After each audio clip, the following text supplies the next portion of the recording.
Podcast is intended for mature audiences. The views and opinions expressed are those of the panelists and do not reflect in any way those of the podcast partners, sponsors, or affiliates. Enjoy.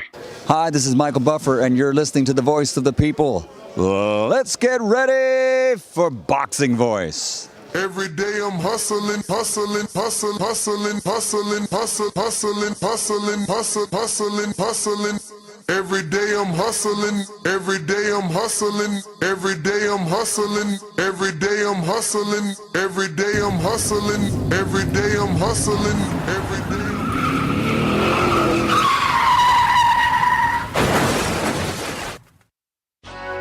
We have new video from a crash that set. TheBoxingVoice.com. You walk away with a silver medal, which is an incredible accomplishment. Can you take any pride in that? I don't like to lose. Now it's like I know your feeling I don't want to ever go through. He was talking about you crying and like, you go watch Floyd. Floyd was crying after he lost. I don't ever want to feel that again. I don't want to ever lose. Like, I'm not cool with losing. This is a TKO victory for Shakur Stevenson. He's tough. He don't take no for an answer, so I gotta beat it out of him. Shakur, of course he the truth. Teofimo not messing with him. I don't think Tank messing with him. Gary Russell Jr. ain't messing with him. Me right now, if you ask me would I beat Floyd Mayweather back in the day, I'm gonna say yes, and truthfully really believe that. I know my body. Yeah, I know Shakur body. Shakur know my body. Do I step to you when we fought? Yes or no? No. Do we step to each other? Yes or no? No. The southpaw version of Floyd Mayweather. Well, Oscar can't keep ducking. It's time for him to fight. It's me versus Oscar Valdez. There's nothing else to look forward to. Canelo can't get in the ring fight for him. And even if he could, I feel like if me and Canelo's at the same weight, I feel like I'll beat him. SDS Promotions. I'm one of the best fighters in boxing.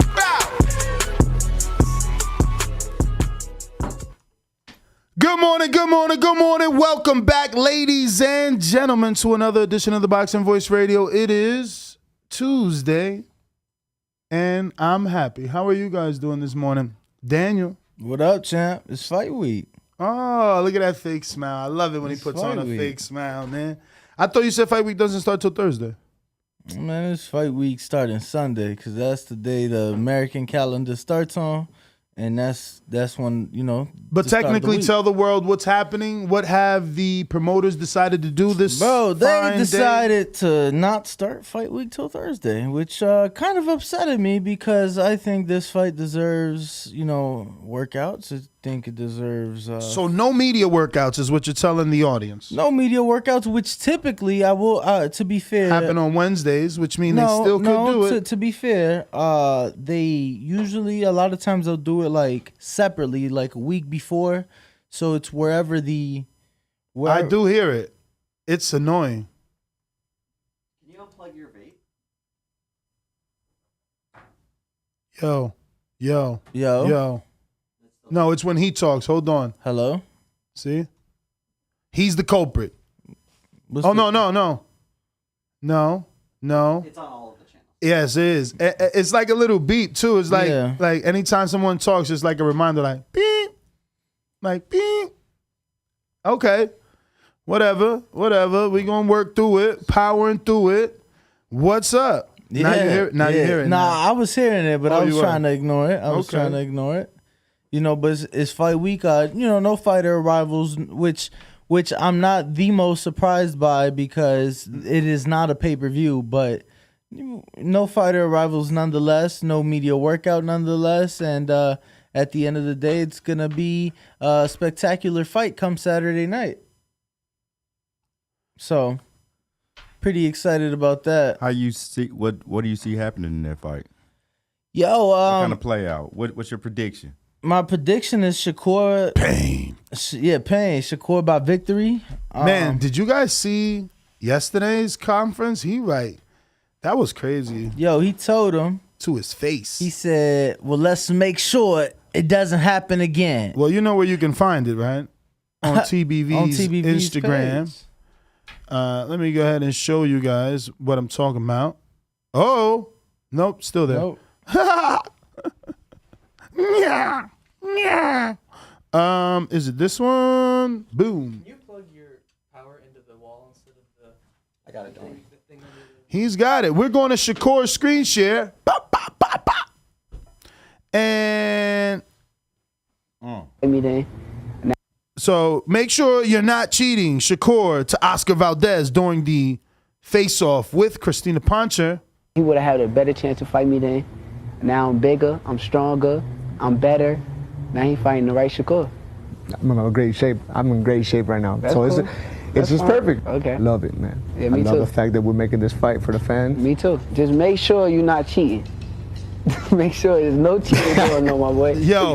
Don't worry about me cheating. Hey, And I don't man, like seen it. Oscar's language, body language, but we talked about it a little bit yesterday. Obviously, you was traveling. I don't like the way his body just like fell apart and he laughed like, yo, you tell me I'm cheating. I'm telling you and the world I'm not cheating. I'm not laughing it off like that. It's like getting caught with a body punch. Sometimes you just react in a way that it doesn't. So you giving him a pass? Nah, I'm That's that saying it South hurt. shit, No, I'm man. saying it hurt. That right there So hurt. what? So he laughed it off? Nah, it hurt so bad he just reacted in a way that he necessarily couldn't control. Like you seen he cried on the what's the All Access Blood, Sweat, and Tears? Bro, he but cried he when didn't they even said something called him a cheater. So that's Shakur getting in his head with that. He ain't even significantly. He ain't even let it finish playing. My favorite part still ain't even play. I thought that was the whole is play. it? Oh no, It's just perfect. Okay. I love it, man. Yeah, me I love too. the fact that we're making this fight for the fans. Me too. Just make sure you're not cheating. Make sure there's no cheating going on, my boy. Don't worry about me cheating. Hey, man, I seen it, you know. I'm just saying, don't cheat don't me, worry, my boy. I don't- don't like cheaters, man. I Ever. never cheated in my life. So let's just make sure it don't happen again. How about that? He would have had a better Oh, chance to fight yes. me then. Yeah. Now I'm bigger. We're good. So what was the part that The very Oscar he's like says yes. he's like, let's make sure it doesn't happen again. He's like, yes. Like, bro, it's just like the way he said it. Look, all I'm saying. Yo, is it me? Oscar wanted to cry. He laughed instead of cried. just Is it then. me Like, or is Shakur? Because it's crazy. I feel like me and you just He seen him. would've had a I ain't better see chance his to fight me cheeks then. looking like that. Like I feel like he looks a little.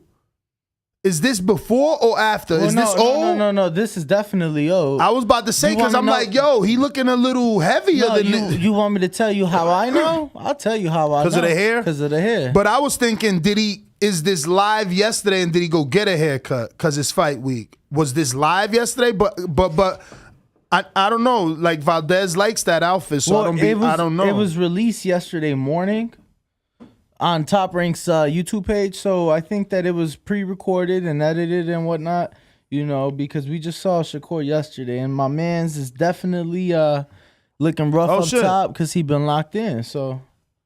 It's gone. It is. So what was it? The Chargers? No, I did. Nothing. No, you unplugged the Chargers and you got them back there now. No, but it was still doing it after. Huh? Your computer's not plugged in. I know, but you still unplugged the charger from that utility thing. I don't know. I mean, it's not there at least. had to warm everything up. It's all good now though. So, can I get a quick screen share? Could we try? All right, so we'll try So this. this right here is what I believe when this took place. Because if we go back, does he have the same outfit in the gym? In the ring? That's what it looks like on the Shakur. And look, you know, my man's got the first lineup. So yeah, let's go back to yours. Could we go back to yours on the Boxing Voices YouTube page? His lineup is the exact same on both. Oh, not there. Yeah, it's the same thing. But hold on, Can we get a full body look, shirt? yeah, right there, he got the No Boxing No Life Oscar does, which he had in the face off. And then if they do a white, oh fuck. No wide shot. Oh, they did it right there with Oscar, and he had his The outfit Versace on. shot. Yep. So that's the same. But that's what I said. He loved that hoodie though. I don't know. I'm trying to see if they. Oh, that's the day you was there. At MGM. That's at the Top Rank gym. Yeah. So do you remember what day it was? Real quick, as you can see the hat right there, we still do have TBV hats. Shout out to Alex who yesterday sent in some bread, you know what I'm saying? And he's going to be getting one of these fine and dandy. Actually, I forgot I wore mine today. Here, bro, put that behind you. I wore mine today, so it's right here, you know what I'm saying? I would put it on, but I don't like, I told you I don't like too many accessories, man. So if I'm using glasses, I'm not using hats. One of the two. I'm going to unplug your headphones. Uh-oh. We're having live. Oh, wait. Right. Oh, you can't hear me. I just can't hear myself because he unplugged my headphones. I can't hear shit. No, because he unplugged the headphones. Yeah, but I can't hear myself, so. Because he unplugged the headphones. Oh, I thought he just unplugged yours. Did you unplug? Of all the headphones. Yeah, okay. So we don't. The mic's is hot. Live testing. Headphones cold, mic's hot. Let's go, man. Let's go, man. Let's do it. We got a super chat. Oh, finally. Who we got, bro? Kapuni. Oh, okay. What up, Kapuni? Kapuni said, "What would it take for Oscar to beat Shakur?" ? What game plan is needed, and can Valdez and Eddy execute what it takes to win? I mean, outside looking in, everybody's gonna assume it's gonna be pressure that you need. You know, you got to put the pressure on Shakur because you can't let him think. You can't let him be comfortable, and you damn sure can't let him set the pace. No, that's the biggest thing. The last one right there is dictating the pace of that fight, right? If Shakur instills his will and his power into the fight, and now you're fighting his fight, bro. Super weird. Let me tell you, it's like fuck. Like I don't think they can hear me. It's like we just in the barbershop more so. You know what I'm saying? Nah, bro, I hate it. We got another super chat from S.A. Robs. He said, "I got my hat yesterday." Thank you, homies. Shout out S.A. Rob. Yo, if you on Instagram, please tag me on both at NestGTO. At Ringwalk Danny and at The Boxing Voice, so we can repost you to all our followers and let them see the beautiful hat. The hat is a bestseller. The hat is a bestseller. I mean, and if you haven't got yours, you better get it while we still have some available. Okay. Because we're gonna be moving on to the next. If you haven't already checked us out on Patreon, you should. Our next product in development, we'll be getting a prototype here soon. And you can check it out on Patreon and let us know what you think. We will be accepting pre-orders only for that particular item, as it's pretty unique. It is. To each individual. Well, and there's a couple items that we may be accepting pre-orders on, depending, obviously, the demand and, you know, the demand. Yeah, I can't wait to have my shit right here, though. The demand from our audience. Look so dope. I do want to acknowledge and finish responding to Kapuni and his question. What would it take for Valdez and Eddy to execute, you know, and take the win?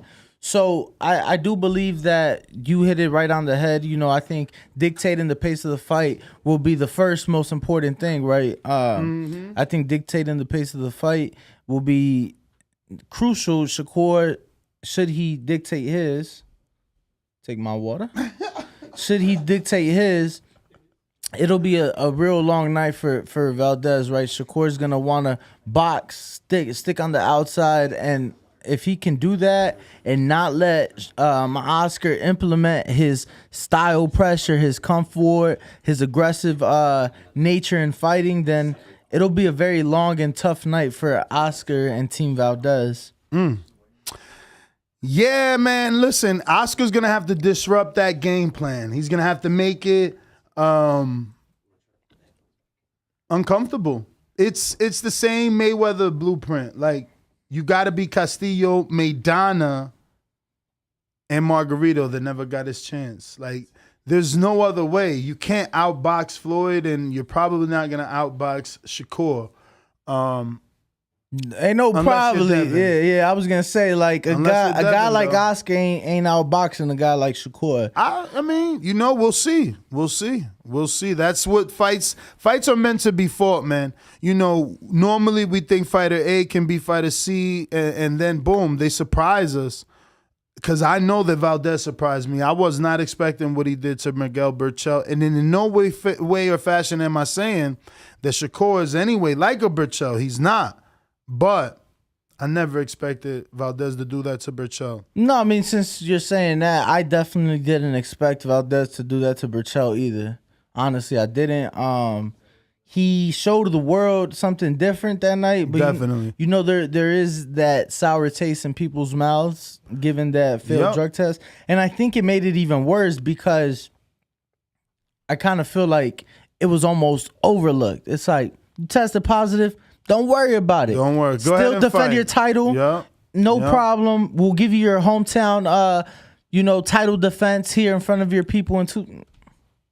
Yo. Did you watch the Valdez Robinson? Of course, Robinson Cancio. And how did you see that fight? I mean, I thought Valdez lost that fight. Or at worst, for Cancio, it would have been a draw. You know what I'm saying? But I'm gonna be honest with you, I didn't score it. I remember watching that at the crib. It was like the weekend before my birthday, so I always take my birthday week off, and I remember that fight vividly. Look, it was what it was. Was it a close fight? It was a close fight. I don't want to say that Cancio was robbed or anything like that. Look, it's fight week. We got a title unification on our hands. This is a fight that I've wanted for years. I went to fucking Reno to see Shakur become world champion back in 2019. Bro, that was interesting. He forgot he fought in Reno. You had the he's officially the almanac. Bro, we sitting in Shakur's kitchen. Watch this. Getting spanked in stage. Shakur forgot he fought in Reno. Yeah, watch this. Look. Do you see my screen? Wait, watch this. You see my screen? Pull it up. You talk about October 26th, because I wasn't done talking. October 26th, 2019. I was trying to give you a great story. Danny's the almanac. My man just like, Super chat. October. Steve Munoz. Pull it up on BoxRec. I'm telling you. $4.99 super chat says, people over-glorifying that Jamel win. Still think Shakur wins 8 rounds, but he beat up weight drained 35-year-old who he sparred for years. Okay, I hear you. So Jamel and Jamel back watch too. This, I did see Jamel Herring got a fight again. Yeah, Jaime Ortiz, bro. He's back next month. Is it Jermaine Ortiz? Is it Jaime Ortiz? Is it Jermaine? I know Jermaine with PBC, right? Because he be on Showbox. Ain't that the dude that beat? Yeah, he was on Showbox. He was the dude that had the draw with Joseph Ordorno. Real quick, I just want to let y'all know. And Jemmy. Wait, you ain't finished telling the story. I mean, because you cut me off. We're moving on from that one. But I do want to let Jemmy know that your work. I wanted to know the story. I don't even remember the story. All right, well, we was in Shakur's house, and he was spanking us in spades. Whooped our ass, Bo. Danny was like, yeah, remember that time you fought in Reno? He was like, I ain't fighting Reno. And he made a face like, you crazy. And he's like, bro, you fought in Reno? I ain't fighting Reno. So he was like, you fought in Reno on this such and such day, and so-and-so was there. And he was like, oh, yeah. So I was like, I thought that was cool because it really shows that he's the almanac. That was my first time. The fighter didn't even know. That was my first time meeting Jay Prince, and that was your first time? That was my first time meeting Jay. That's crazy that we got to do it together. No. I don't think I was in Reno too. No.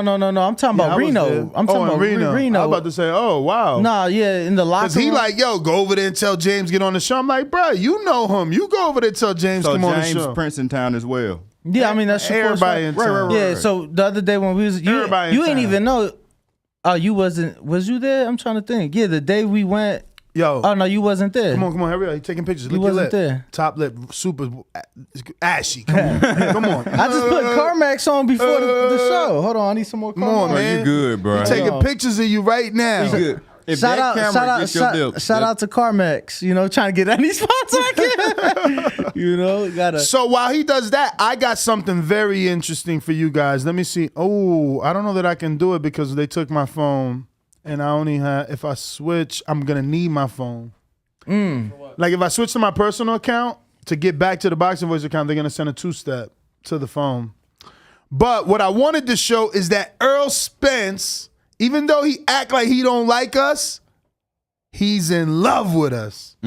He posted on his story the Crawford short. Shout out to Jemmy. Your work is not going unnoticed. The champ himself posted it all on his story.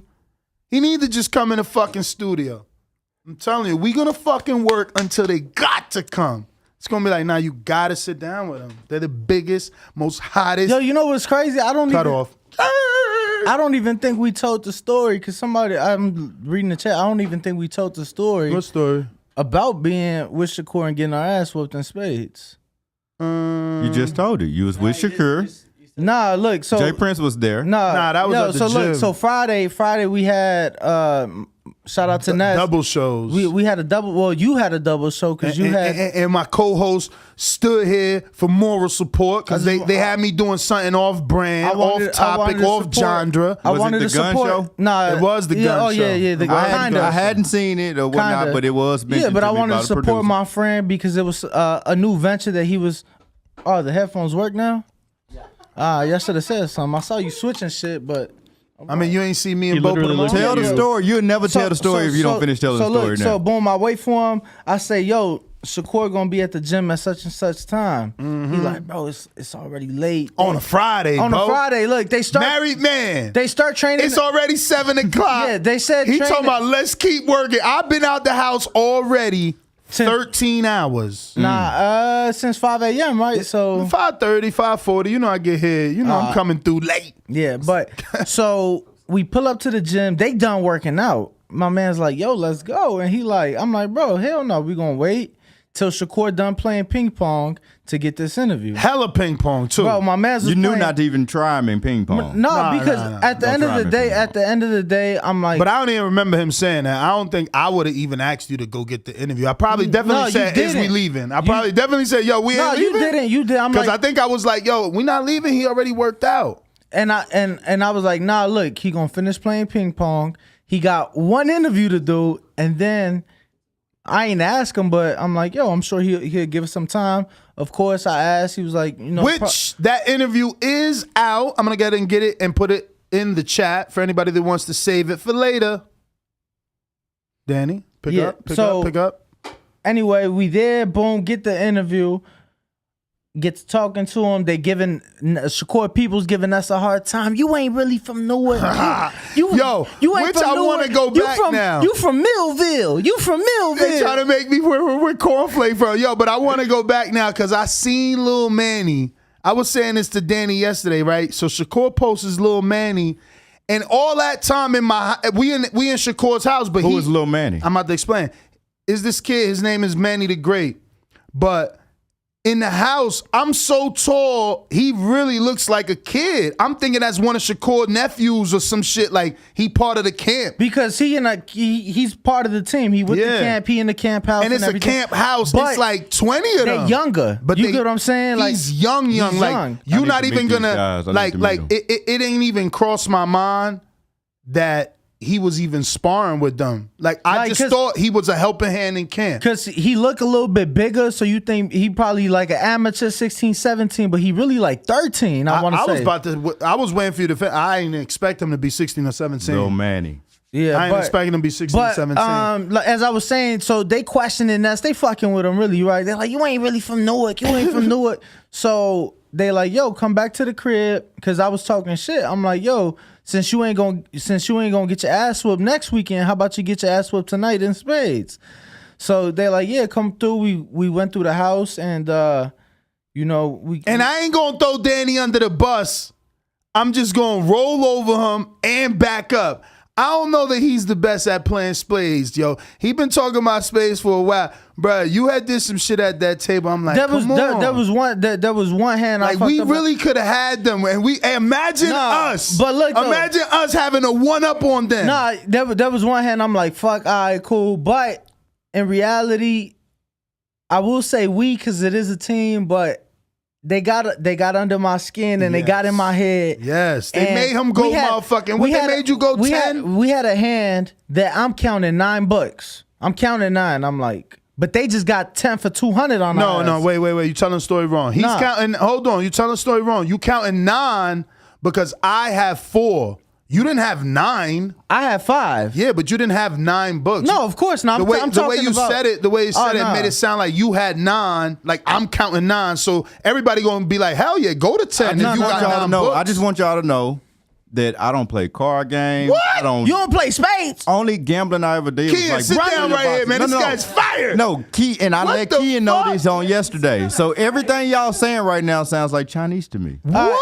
Hold on. I'm listening. I mean, I get it. No. Wait. How have you been to fucking cookouts? I got my reasons. You're not allowed at cookouts then. Like, what are you doing at a cookout? No. I'm what curious. You mean? I'm on the babes.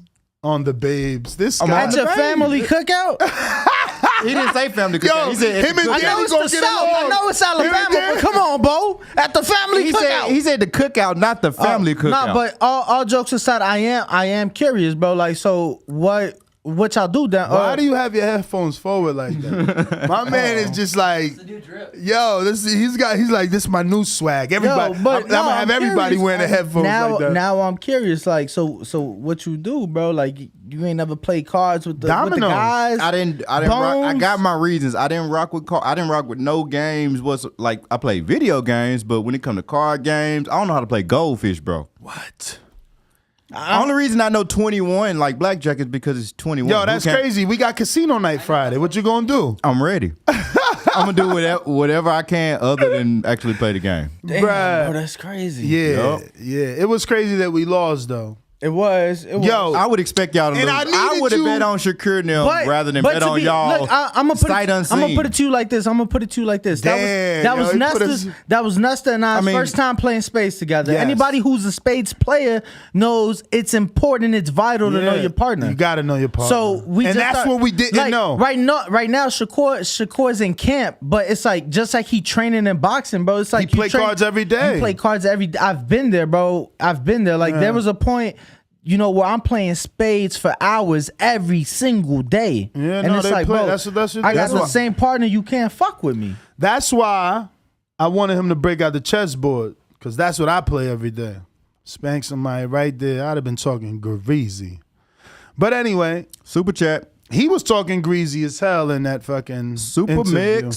Super Mix says, shout out to Bo. Great addition to the show. Keeping the guys on topic and on top of the super chats. Let's go TBV. Next level, right. Here we come. Yes, that's right. Because you know what? Everybody else used to tell us it's a super chat instead of just reading the motherfucker. You know what I'm saying? It's all good. It's all good. It's all good. But listen, I got a cash app. That was super chatting. So I got a cash app from New York Bullet, who says $3 for TBV with the glove emoji. Shout out to you. Word. Shout out to you, New York Bullet, for New that. York. New York, y'all can't even have guns in New York. What do you say New York Bullet for? Y'all can't have bullets. Nah, guns. But that's a thing. New York Only Bullet. The cop. He must be a cop. He must be a cop. No, there's got to be a movie too called New York Bullet. I think. I swear, I feel like there's a movie like that. Maybe New York Minute, New York Knicks, New York Bullet. Nah, unless you're a cop. If you're a cop, I respect. What's this? Nothing pops up. Just New York shootings pop up when I type in New York Bullet. Is it? This is why I'm afraid to meet up with Crawford. I love this. Play this. This is what I like about Crawford. Get it in. They playing though. That's what you mean. Yeah, but he played too much. You could look. They about to wrestle. That's that. I don't want none of that. Look, I don't want that. Nah, this is MMA. Look at the MMA. This is MMA right here. Nah, I don't want none of that. Yo, so that's all. Yo, they jump Crawford. That's all Shakur people jumping, but. Yo, they got another view. Yo, you never seen when they tie each other up and stuff like that? Let me tell you a funny story just because of this specific video. You can take it down. So I think it was for Shakur's fight when he fought Nakathelia here last summer. Was that Coach Dirt in the? No, that's not Dirt in the yellow. So I pressed the button to get on the elevator, and the elevator opens and it's Bud Crawford, and it's only Bud Crawford. So I get in. Yo, when? Last summer. So Bud do one of these. He like smacked my stomach. Now, mind you, this is the day after. I know he had to have seen it. This was the day after.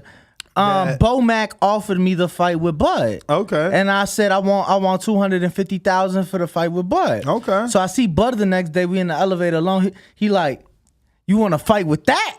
And he like taps my stomach. He's like, you want to fight with that? Damn. So I just laugh. He like, bro, what's wrong with you? You got to lose some weight.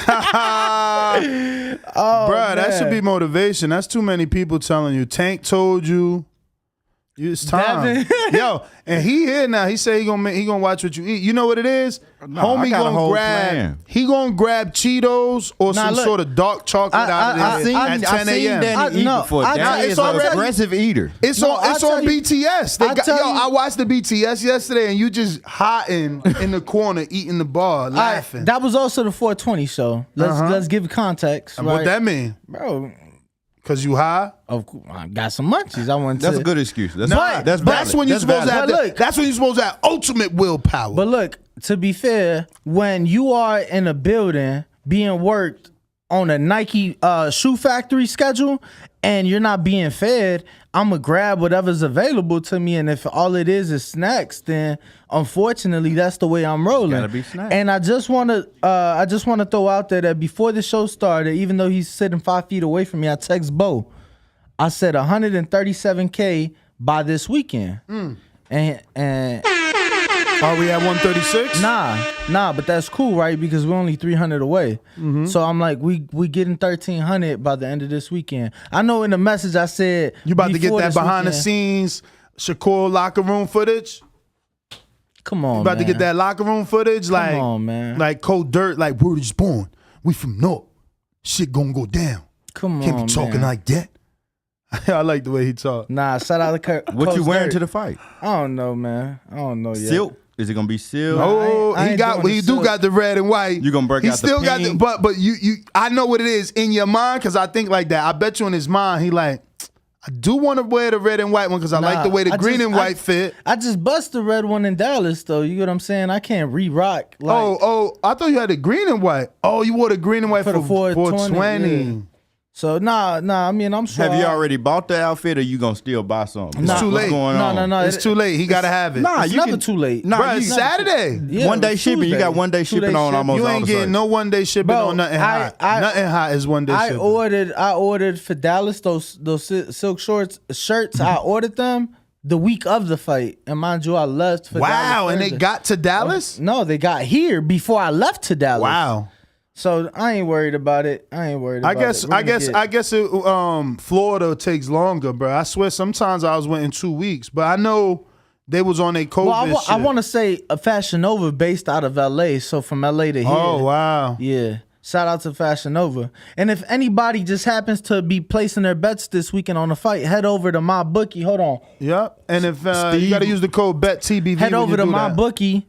Code BETTBV. Yeah. Let's see if they got prop bets now for Shakur and Valdez, because yesterday they just had money line, which is corny. I know you were saying you're going by stoppage. I want to see how much that's worth. They got 13 more prop bets than they had yesterday. Yesterday they had 60 prop bets for that fight. Today I just looked at it when you asked about it, and it's 73 different prop bets. On my bookie? Yep. No, well, just all bookies in general. Across the board. And my bookie still hasn't opened up prop bets, so this is what I'm saying. We need to get that Bovada going, man. The over-under is 10.5 rounds. Plus 200, under 10.5, minus 278 over. That means, for those of you listening, that the over-under is halfway, a minute and a half into round 11. So halfway into round 11. So the under would be before that minute and a half mark of round number 11 and under, or the over would be past that minute and a half. A very famous fight that beat the under by seconds. And I want to say it was literally like 2-3 seconds, Mayweather-McGregor. You know? It was round 9, wasn't it? 10, but it was 9.5. The under was 9.5. So if I remember, whatever it was, and he beat it by seconds. So right on the cusp. And it was funny because I bet the under on that fight because I heard Floyd was trying to bet the under on himself. So yeah, so it'll be halfway through round 11 for this weekend. So 10.5 rounds over under for Shakur Stevenson, Oscar Valdez. What other bets do you see for that fight, Bo? Man, I see the Shakur Stevenson wins by TKO is a plus money. And so is Valdez, but Shakur's is plus 260, and Valdez is like plus 500. You can get it as high as plus 6. Shakur by knockout is plus 260? So That's good. I mean, what they saying is Valdez is less likely to knock out Shakur than Shakur is to knock out him. Exactly. But either way, if you think anybody gonna get a if knockout, you betting on anybody, that's good money for you. Like if you believe in Valdez plus 500, that's huge. And if you believe in Shakur at a plus money, anything is amazing. And then if you don't know who to pick, but you just don't think it's gonna go to decision, fight doesn't go to decision is plus 132. And fight does go to the decision is -168. So if you just think the fight won't go to the decision alone, it's plus money. That's good. No, see, but those are pretty close odds though. That's good. Well, I mean, close or not, the goal is to get plus money. You want to get your money plus money back. If you're betting on a fighter, right, you get great odds. If you don't think it's going the distance, you still get good odds. But I'm honestly surprised at some of those odds. So I'm glad you did mention, some of those prop bets and whatnot. But what we got next? Charlo Castaño 2 is on the May 14th, right? Yes, with Jerron Boots Ennis against Castillo Clayton co-main event. That's in Carson, California at the War Grounds, the former Home Depot, the former StubHub, now the You driving or you flying? No, I'm flying. You should have drove. You should have rented. The money you spent on on a flight, you could have got a better car, right? I mean, I guess it's still a fucking travel though, right? It's just that drive for me. Because don't you need a car in LA of all places? Well, the thing is, since I am flying, LAX is not far from Carson at all. And then I'm staying by the airport, so it's like I'll be right there. Okay. And then I get in right in time for the fight, so I'm going straight to the fights as soon as I touch Bo, what you think? Micah K for Castaño? I love Micah K. Micah K every day. Every day. See what she say. Oh, I got our girl, hit her up. What girl? She's not available. Boxing with Spicy. She's not available for the Canelo fight. Boxing with Spicy? Yeah. But she's going to the fight. Uh-huh. I hadn't heard of that. But I would show you, but I don't have my phone. But you can screen share from your Mac, right? Nah, he I ain't trying to do that. He ain't next level yet. He ain't enlightened yet. Only us men who are enlightened are able to reach the status of our text message being on any computer. What the fuck in a the text universe. message got to do with a screen share? And I am able to access my text messages. It's just for the second line through the laptop. So it's not the right one. Right, but it's a second one. But it ain't the one that is going to be seen. Okay, what does that have to do with me Because screen it's the sharing? second one. Okay, so does that stop me from screen sharing? Yeah, it stop you from screen sharing those numbers and those messages because it's the second one. Why would I want to show our messages when he wants to see what she look like? I could have screen shared a picture. Oh, it's a of her. female? Yeah. What? Boxing with Spicy? What you thought it was? I didn't know. It got something. I don't know. It could have been a Mexican YouTube channel. It could have been a Mexican YouTube channel. A cooking channel? A boxing cooking channel? It's some guy. Who the guy with the long hair and he be doing like mitts, like hot hands mitts or something like. Never heard of Bro, him. you got him. We did He's Steve somebody Munoz? trainer. He's somebody trainer too. Did we do Steve Munoz super chat? I think we got him twice. Oh yeah, you said people over glowing fine, right? Yeah. Then we got Super Mix as well. We caught up. We good. Okay. The days of having your super chat missed are all over. Oh, Sweet Home Alabama is in Vegas now. I don't know that.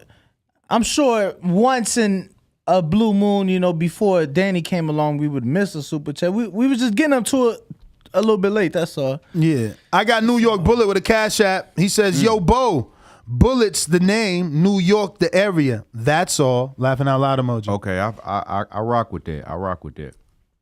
I was confused at first. I needed some clarification. Thank you for coming back through with the cash app to clarify that, to give me the specifics. And for everybody, and that's two, right? That's two from New York Bullet. Two for New York Bullet. That's what's up. And for everybody commenting in the chat about Charlo Castaño 2, Ringwalk will be in the building. Ringwalk in the building. So if y'all want to go get some Roscoe's or something before, we could do that. You can't do that no more, bro. Ringwalk gonna actually be able to get around the ring soon, very soon. I'm able to get around the ring. We ain't gonna let no more. We ain't gonna let no more fighters. You didn't want to take pictures with your belly. fans at the Dallas Stadium due to the fact you didn't want to walk around the ring, walk around the stadium. Bro, I'm working. I'm not here to fucking. That's a part of your job, bro. That's a part of your job. If I run into you, yeah, bro. You a man I'm not finna walk to the upper fucking bow to take a picture. Not? Because I'm fucking working. I'm fucking working. You working? I'm working. While you was here getting drunk, I'm out there working. He was working. That's a part of his job. I was working. But motherfucker, me too.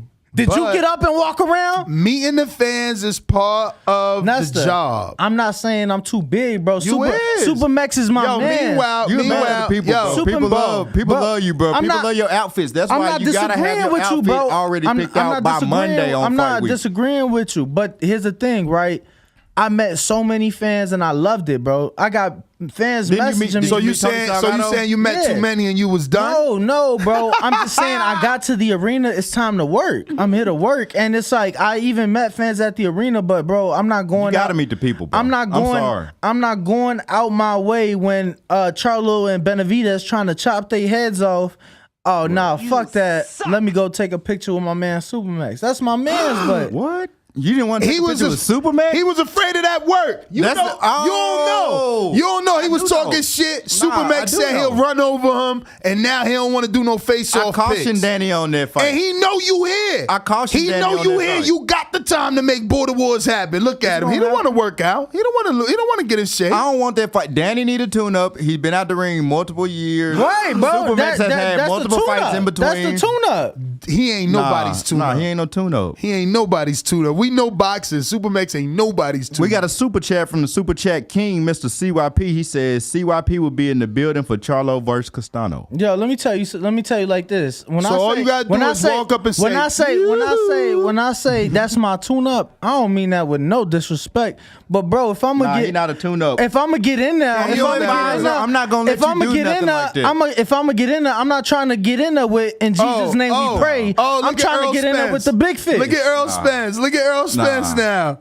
Yo, you crazy. Earl in dog shape. You can't be trying to say what he say. I'm your advisor. I'm not going to let you step in there with Supermax thinking he's a tune-up. He ain't nobody's automatically just going in there with that mindset, you're going to lose. He ain't nobody's tune-up. Just going in there thinking he a tune-up, you're going to lose automatically. So we're going to, you know what I'm saying? You go in there thinking he a tune-up. Just make sure you bend down on one knee. In Jesus' name. Because shit going to be crazy. Bro, let me tell you like this. And you were literally pound for pound. The thing is, that fight. Deontay Wilder Border Wars. Honestly, Supermax, you know Styles. You introduced knockdowns to Border Wars. You know Styles. I ain't getting no Styles, but I think Supermax is a favorite. I got standing eights. I know he got the win and he's undefeated, but I think Supermax a favorite. If you just think back, obviously we would have to do some sort of film study, but I feel like I remember Danny is all shovel uppercuts. Like I remember him and Matt just like battle of who gonna let go. Matt got like a Triple G chin though. Matt wouldn't go down, like where he wouldn't stay down. He like Gamboa, Triple G. But Supermax is here.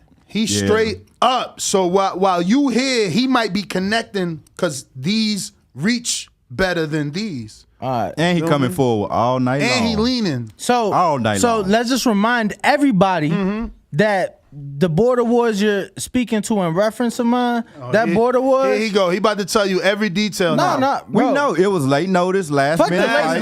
You was that was the first time. Black. Bro, fuck the black. You was fuck drinking. You were fighting in Afghanistan. You had sex the night before. I thought you fought in Afghanistan. That was after. That was the first time in my life. That was the first time in my life I've put a pair of gloves on. So you did that? Nah, that's the truth. Because the first time I had put gloves on before, but the first time I actually sparred, like, bro, after one round, I was completely gassed. I couldn't do nothing. If you want to be technical, the first time I put a glove on, and you went 3 rounds. The first was when I got. So that wasn't the first time. I'm giving you credit, and now you changing the story. Nah, okay, yeah, because I'm gonna be honest. The first time I put a pair of gloves on was the first time I got an autographed glove. But the first time I put to train fight, bro, was Border Wars. So who was the autographed glove from? I mean, I got a couple. I got Floyd. I'm talking about the one that you put your hand in for the first time. I think the first one I ever got was Pacquiao. Nice. Pacquiao, if I remember correctly.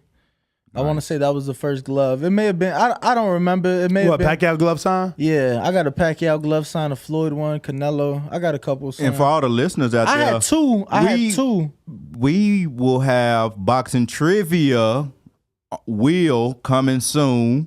Coming soon. What the hell is that? A boxing trivia wheel where what the hell is that? You super chat X amount. We spin the wheel. It lands on a weight division. We ask you a historical question from that specific division. Who do we ask the question? The listeners. We'll ask the listeners. But it's only so after they got to super chat and call in. Yeah, you super chat, you call in. We go to you on the phone lines. You get 15 seconds to answer the question after we ask the question. 15 seconds. 15 seconds. That's you fast.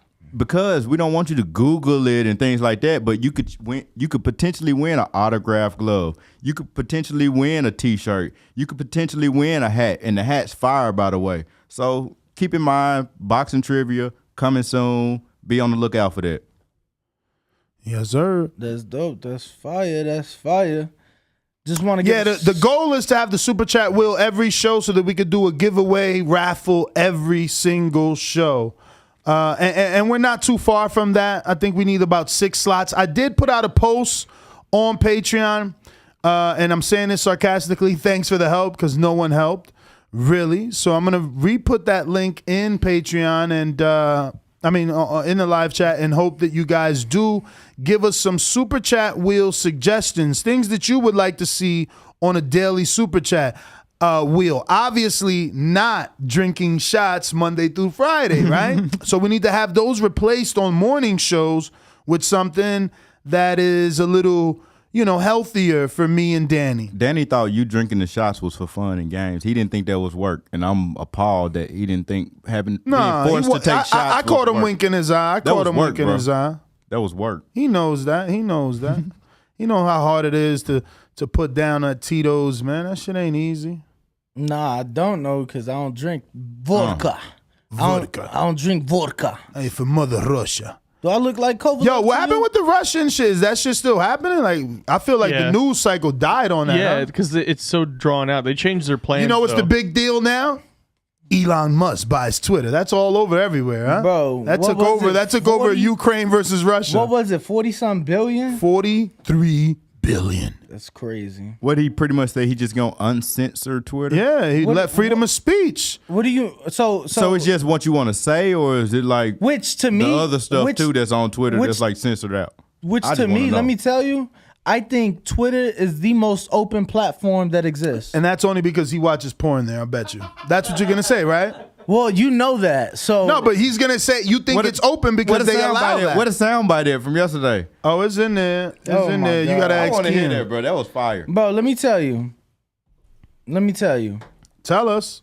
Bro, the only reason he knows that is because he knew when I was doing my bid in the sandbox, bro, everything is blocked. Twitter's not blocked. So Twitter, you got to go there to get your It was Twitter or like Reddit. Wait a minute. Which I've Wait never a minute. used So Reddit. in the Middle East, you can't watch. It's banned. What? Like X-rated shit is banned. Like in certain countries. Like X videos, you can't. Absolutely, it's banned. You can't access Like that. did you know that in the Ukraine? But that's because you don't got you ain't have like Russia. what's those browsers? You ain't have one of those browsers? Yeah, like a VPN you talking about. Yeah, I could have used the VPN, but Twitter's right there. And it's like Twitter is simple, bro, because it's like you ain't got to go through all these pages. It's just fire 2-minute videos after fire 2-minute videos. So just in general, like if you look at old porn, right, a woman's body is not as developed. Hey, bro, when you went to that yesterday, out of nowhere, when we talking about like Tyson Fury being a big guy, and you just like start going to old porn, because it was immediately following like your mom's yearbook stuff. Bro, I was on the plane. I was on the plane when I heard that. I'm like, what the hell is going on?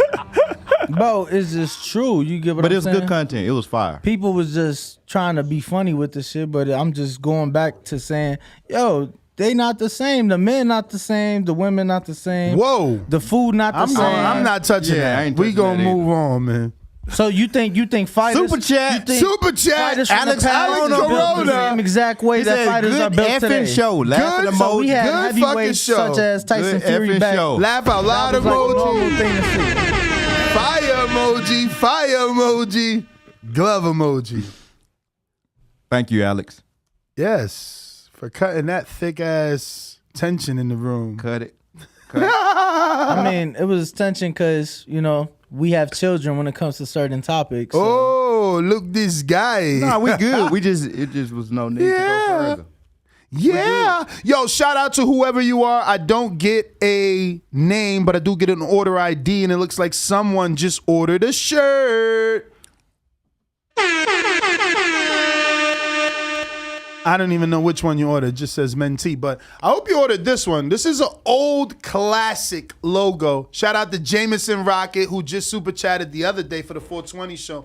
He actually made this logo, and it's official. This is a canvas shirt too, so it's a nice fit. You see the biceps looking like Daddy wished. Look, he's been quiet ever since we ain't let him get off the story. Then he got the Shamar Canal John on. No, I like that one as well. I had that on yesterday. I had the white one Shamar on. Canal. Yeah. He gave me a pink one. I was excited. Yeah. They sent you like 3 or 4 of them, right? 3. I tried to give you one. You was like, nah. You come in, you rep your Chicago every day. I had to make sure I put mine. You know what I'm saying? Alabama. Let them know Bama is in the building. Just make baby. sure to not wear none of that other trash, you know? What other Nah, trash? this ain't no trash. That crimson this class. trash. This is all class. No, never trash. That's class. I'm talking about that other trash in that crimson color. Roll Tide, baby. Nah, that's trash, bro. It's all right. You either gonna roll with us or get rolled on. What you want to do, I ain't Danny? getting We're gonna nip this in the bud early. Nah, we ain't nipping shit. You bro. That's rolling your or you team. getting rolled I'm rolling on? with my team. I'm rolling with my team. Who's your team? Nah, you know I'm a Notre Dame fan. Notre who? Notre Dame. It's all right. Who the? Y'all still got little, what's his name? Rudy? Rudy still play for y'all? Yo, my man's enough. Rudy was he was the original water boy. Yo, Rudy was the truth, bro. He made people believe and shit. Lil Rudy ran out there and got a sack, right? He was like, everybody was excited. They carried him off the field. Michael Colbert, member for 5 months at prospect level. He says, when will the hat be delivered?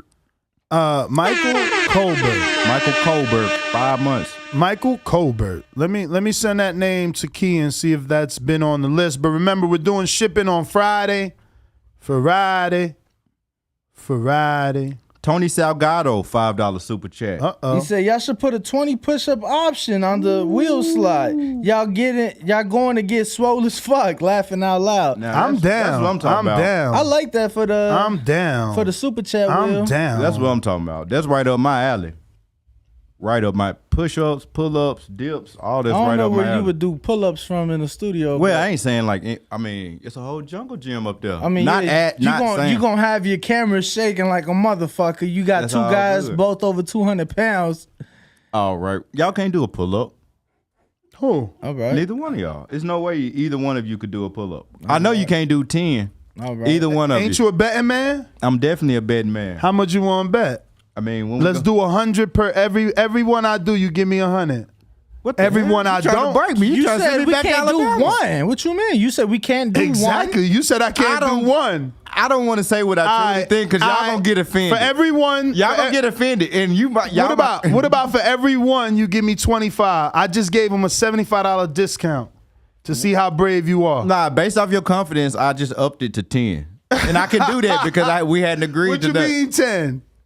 10. I can't do one. If you do 10, I give you 25. He went from 1. I can't do 1 to I can't do 10. It's the That's cheating. confidence. That's cheating. So if he does 10, you giving him 100 for every 10? I give him. I mean for everyone he does. I give him 25 if he do 10. Okay, so that's $250. If for every 10 you do, I'm gonna do 10 more. So if you do 10, I'll do 20. If you So do you 20, ain't I'll paying do them 40. shit. Nah, sets of 10 is difficult. So you ain't paying them shit. No, you only paying 25 a clip. 20. He Yeah, being 25 greedy. a clip. Oh, so And you for are, every 3 you do, I give you 25. We got 2 super chats, 3 super chats. so no money. 20. I'm talking about $25 for you.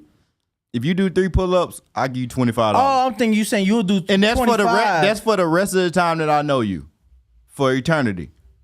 Oh yeah, we got to shake on that then. So but for every What? month, What? for every What? 3, 25. 25. Eternity. But the max is 30. Once you get to 30, then we gonna end that shit. What you mean for every 3? For every 3 pull-ups he do, anytime I see him, I give him $25. Anytime? Yeah, because he can't do none right now. If that's what I got to do, if I got to pay him to get in shape, I'm going to pay him to get in shape. Yeah, but no more breath. No. But before you shake on it, no. Before he shake on it, y'all got to agree on a method. Is it wide? Nah. Is it? It's wide grip. Yeah, because Chin see, above I don't the bar, like these. These are all for the little way up, kids. all the you know way what I'm down. saying? I don't need to do biceps. motion. Hey, matter of fact, it's cool. What we doing? Chin or no? What we gonna do? When you put the terms on it, he sat back down. He wouldn't even shake my hand. Look, what we gonna do is we actually gonna go to the gym. We gonna go to the gym. We gonna get a video. We gonna get a demonstration. I can't go to that. I gotta go to another gym today. I gotta go to DLX. I gotta go to Rockman and them gym. I was talking to a fighter there, a Kurdish fighter from Nashville, Tennessee. Well, it's a large Kurdish community there, and they put me on him. I looked him up. I seen that he was training at Rockman gym. Talk about that when we was so talking about the gym. I'm gonna go check him out today, and that's the same gym that John Easter trains out of. It's a lot of good fighters at that gym, so I want to go check it out, and I'm going today. Actually, I want to go to Salah's gym. You had the opportunity, but we're not gonna speak on that, bro. Like last week. So we're not doing the bet. We could have went to Salah's gym. All right. Hell no. Look and see why Pete talking about. I'm gonna add 5. Oh wait, he said I'll add 5 for everyone after 15. That's does after 15. Oh, okay. So like $5 per pull up after 15. Nah, I can't. I'm not gonna get a lot after 15 straight. That's for sure. And my 15 gonna look whack. But give me 2 weeks, and I'll get back. We got pull-ups is where it's at. I mean, I'm on YouTube doing like 25 with a 45-pound vest on. Straight. How long ago was this? It's on YouTube, homie. 7 years ago? Nah, when I fought in LA. You was motivated. That was 2017. That's what we trying to do for Dan. We trying to motivate him, bro. I'm tired of this. But I'm not even, bro. Anyway, yeah. We got Coach Myers, member for 13 months at the contender level. What up, Coach Myers? Connecticut, stand up. He said, fill the board with boxing combinations. Bring the gloves and pads to the studio. When they super chat, one of y'all would have to throw the combination. Oh, we got to do a poll on that, though, because it's got to be something that's appealing to everybody. So let's say the wheel lands on boxing combination. Does everybody want to see us do the combination? And then let's say they do see it after Bo does it once and I do it once and Danny does it once. Is it something you want to see every day? Like, we ain't Floyd. Like, do you really care about our left hook and shit like that? So I don't know. It's something that we need to think about. But definitely, thank you for the idea. We need more ideas. Then we for got the super chat. Will Chuck Supremacy says, solid idea from swollen to swole. And Clay Scott Jr. says, porn stalk Danny, El Cochino. What that mean? El Cochino, that means the dirty one. Coochie man? Oh. But don't Cochino mean like pig? Yeah, but that's too literal. Yeah, but cochino is like when you being frecco with a girl and she's like, oh, cochino, right? Yeah. Like you being dirty. Like naughty. Yeah, not naughty. Yeah, naughty. Better word. See? He picking real bad words. Like, yo, what you called it first? He said dirty. Dirty, you know? Yeah. And then after that you said what? He said pig after that. No, he said pig first. Yeah. No, I said dirty first, but pig, I mean, is that not its literal translation? Naughty. Literal, yes. Right. But and remember, then I gave the alternate translation. But remember that in Spanish is, different definitions for certain words. Which is why I gave, especially used in a certain sentence. Which is why I gave, its meaning the way it was used. Ayo Biz, you said I can't do 6. I'll give you a deal. If I don't do 6, I'll give you 100. If I do 6, you give me 100. Lock it up. Send it right now. We'll do it. Hey, we gonna have to buy one for the doorway. These guys, they slipping right now. Y'all playing games. Y'all better check YouTube. I'm gonna check on the guest. The calisthenic voice. Shout out to the earthquake. Yo. So, Daniel, you got quiet on us. What happened? Everything's good? I was just seeing everybody in the chat saying that Cochino indeed is dirty, but I'm not saying that it's not, but in the sentence we were using it, it could mean something else. What else could it possibly mean? Like he said, naughty, which is a synonym to like you being dirty, like you being all right. But dirty nasty. Translates to literal like filth, right? No, I mean you being dirty, you being nasty, you being That's where I'm at with it. You know what I mean? That's where I'm at with it. But we should be having our first guest in studio here any moment. Jesus Ramos. Jesus Who has an upcoming fight on the Gervonta Davis versus Rolly Romero undercard. That pay-per-view. He'll be a part of that pay-per-view against Jesus Santamaria. He's actually an extremely big welterweight because, I mean, what? He hasn't fought how many days? How many days he hasn't fought? At welterweight, though. At welterweight. Yeah, it's been about a year, a little over a year. So. What? Yeah. His last fight was at welterweight? Who? Jesus Ramos? Yeah. No. Oh, okay. Damn. Oh, so he had like 3 in a year? He had 3 fights, yeah. Wow. Well, 2 fights last year, and then he fought obviously on the Keith Thurman card earlier this year. Okay. So. Okay. And all those were at 54, though. Those were at 54. He did have, his first fight last year, because he did have 3 total last year, but his first fight last year was at 47, so. Okay. So, yeah, man, I wanted to get him on the show. I'm very happy that Brandon was able to get him. So shout out to Brandon in Houston, working remotely to continue to get us the best possible guests. Obviously, Jesus Ramos is going to be going in to do battle versus Luke Santamaria. Definitely a friend of the show. Shout out to Jorge. Javier Capetillo, excuse me. Yeah, my bad. I was saying Jesus Ramos, Jesus Santamaria. Yeah, definitely. Because I was thinking of Jesus Ramos. I said Jesus Santamaria, I'm pretty sure. But yeah, Luke Santamaria, who good friend of the show, we just saw as well on that Keith Thurman card, and he beat Abel Ramos. So we have Jesus ready. He should be in here. Yeah. The chat is already saying that Jesus Ramos is coming in to bully Luke Santamaria for beating up his nephew.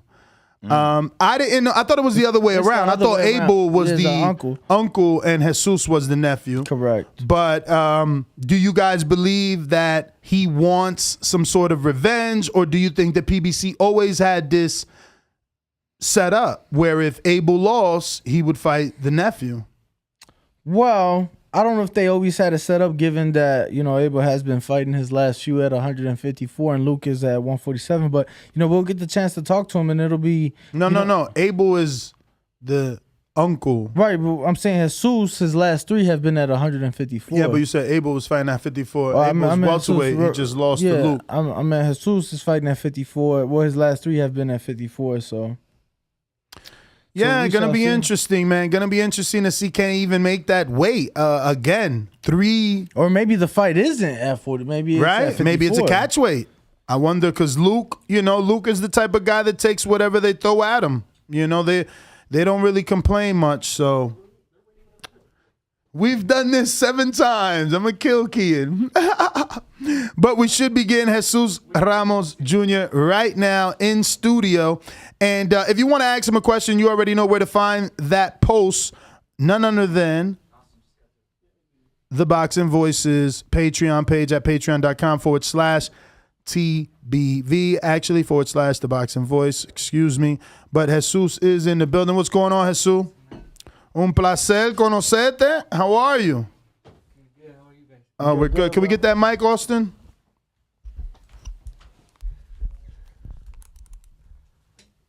Man, you look very tall. How tall are you? I think I'm about 6 foot. Wow. Damn, they got you listed at 5'10". Wow. So you're still growing, though. Obviously, so young, only 21. First thing I want to ask, saw you with the Larry Wade shirt on, so just talk to us about that relationship. Obviously, Coach Larry Wade, very respected in the sport of boxing with his strength and conditioning program. Are you guys working together? Have you guys been working together? Yeah, it's our first fight working with him, but yeah, we're working with him currently, and I feel great, man. I feel like he's a good addition to the team, and so far so good. Why him? Because I know you've spent some time in Crawford's camp, right? Yeah. So why no one from Crawford's gym? What drew you to Coach Larry Wade? We had heard good things about him, and it's always good to learn. They have different styles, and they add different things to my training. So it's always good to learn. It's always good to keep an open mind and keep growing. Anyone specifically you seen him working with that you was like, man, he got Sean Porter like that. I want to work with him because of that, or was it just coincidence? It was actually Sean Porter. I like the way he always had the energy to throw a lot of punches. I feel like once you're in that big stage, that's kind of what you need, you know, throw a lot of punches, excite the fans when you're in there live with them. So that's kind of why we brought him in. It's interesting you say that. You know, I spoke to Porter and his father, and I asked them, do they both think we'll ever see another style like Sean Porter? You moving back down to welterweight, obviously. Well, are you the fight with Luke Santamaria? Is that at 47 or 54? Because your last 3 fights have been at 54. It's at 54. Okay. 54. What? Yeah. Yo, they be doing Luke dirty. Damn. He's moving up to fight you? Yeah, I mean, it wasn't the first name that was thrown at us. You know, we had other names, and then they said Luke Santamaria. I don't know I'm not sure if he wanted to fight me or how that worked, but we took the fight, man. Holy smokes. That's going to be a good fight. I don't know. That's Luke's first fight at 54, It's not bro. his first fight.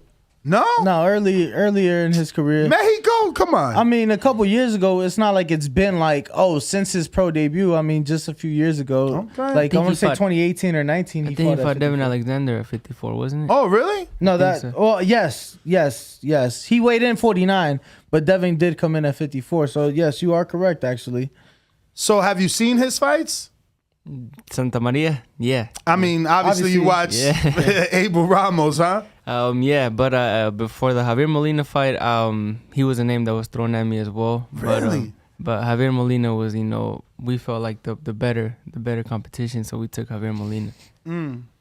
How excited are you though? I mean, another pay-per-view. We just saw you in February on the Keith Thurman card. Obviously, you got your spotlight and your time to shine then, and now being able to do so again on Gervonta's undercard next month in Brooklyn must be exciting for you. Yeah, man. Of course, you know, PBC. You know, I want to thank all of them. You know, they're pushing me and putting me in this big cards. I like that. And for this fight, you know, it means it's more, you know, because he beat my uncle, so it means more to me, and I'm training extra hard for that one. Now, obviously, you know, he's coming off that victory of your uncle. A lot of people are anticipating and looking forward to this Gervonta card. Do you think that not just are you getting that revenge, but you're getting it probably on the biggest stage you've ever fought on? I do believe so. You know, I think it is going to be a big stage. It's going to be a big card, and yeah, it's something good to get revenge. Now, unless I missed something, but I haven't seen like an official announcement. So, is your fight, is that co-main event? I'm not sure. I don't think so. I think I'll be part of the pay-per-view, but not co-main. Okay. I just, you know, we haven't seen an official announcement. Just curious. Yeah. This will be your first time fighting in the Barclays Center in New York, right? First time, yeah. Are you excited? Have you ever been to the East? Yeah, I've been there, but just to visit, you know, never to fight. So I'm really excited about that. Any plans on going out there sooner, or are you getting there fight week for acclimation? When are you planning on getting there? We'll most likely get there fight week. You know, we'll complete training camp here and get there fight week. So you're training in Las Vegas? In Las Vegas, yeah. Nice. So who's your head trainer? My dad. Oh, okay. My dad's my head trainer. Obviously, I want to know about your time with Crawford, man, because, you know, that's the big hot fight right now, him and Earl Spence. So anything you can tell us? Did you get to spar him, or did you just work alongside that team? What exactly was your experience? Yeah, I actually spent a couple camps out there with them, you know, one in Omaha and another in Colorado Springs. And, yeah, I got to spar with him, you know, like two or three camps with him. And, you know, it was crazy. And just working alongside with him, you know, he had a different mindset, different mentality, just real strong in his mind. And, yeah, it was real good. Real good work. When we speak to fighters who have worked alongside but Crawford and who are in camp with him, one thing that everybody talks about is his work ethic. What can you say about that? Because obviously you said his mentality is different. I'm curious as to how. Yeah, you know, exactly with his work ethic, you know, sometimes he wouldn't even be in camp, but he'd be in there working, getting in the strength and conditioning workouts, getting in his, you know, boxing rounds in. You know, he was always working. So, yeah, I mean, his work ethic, his mindset, everything, you know, it's high. You know, it's at a higher level. Was it difficult for you to get off on him in sparring because of his IQ? I know Shakur, we had him in here the other day, and he talks about Bud's IQ.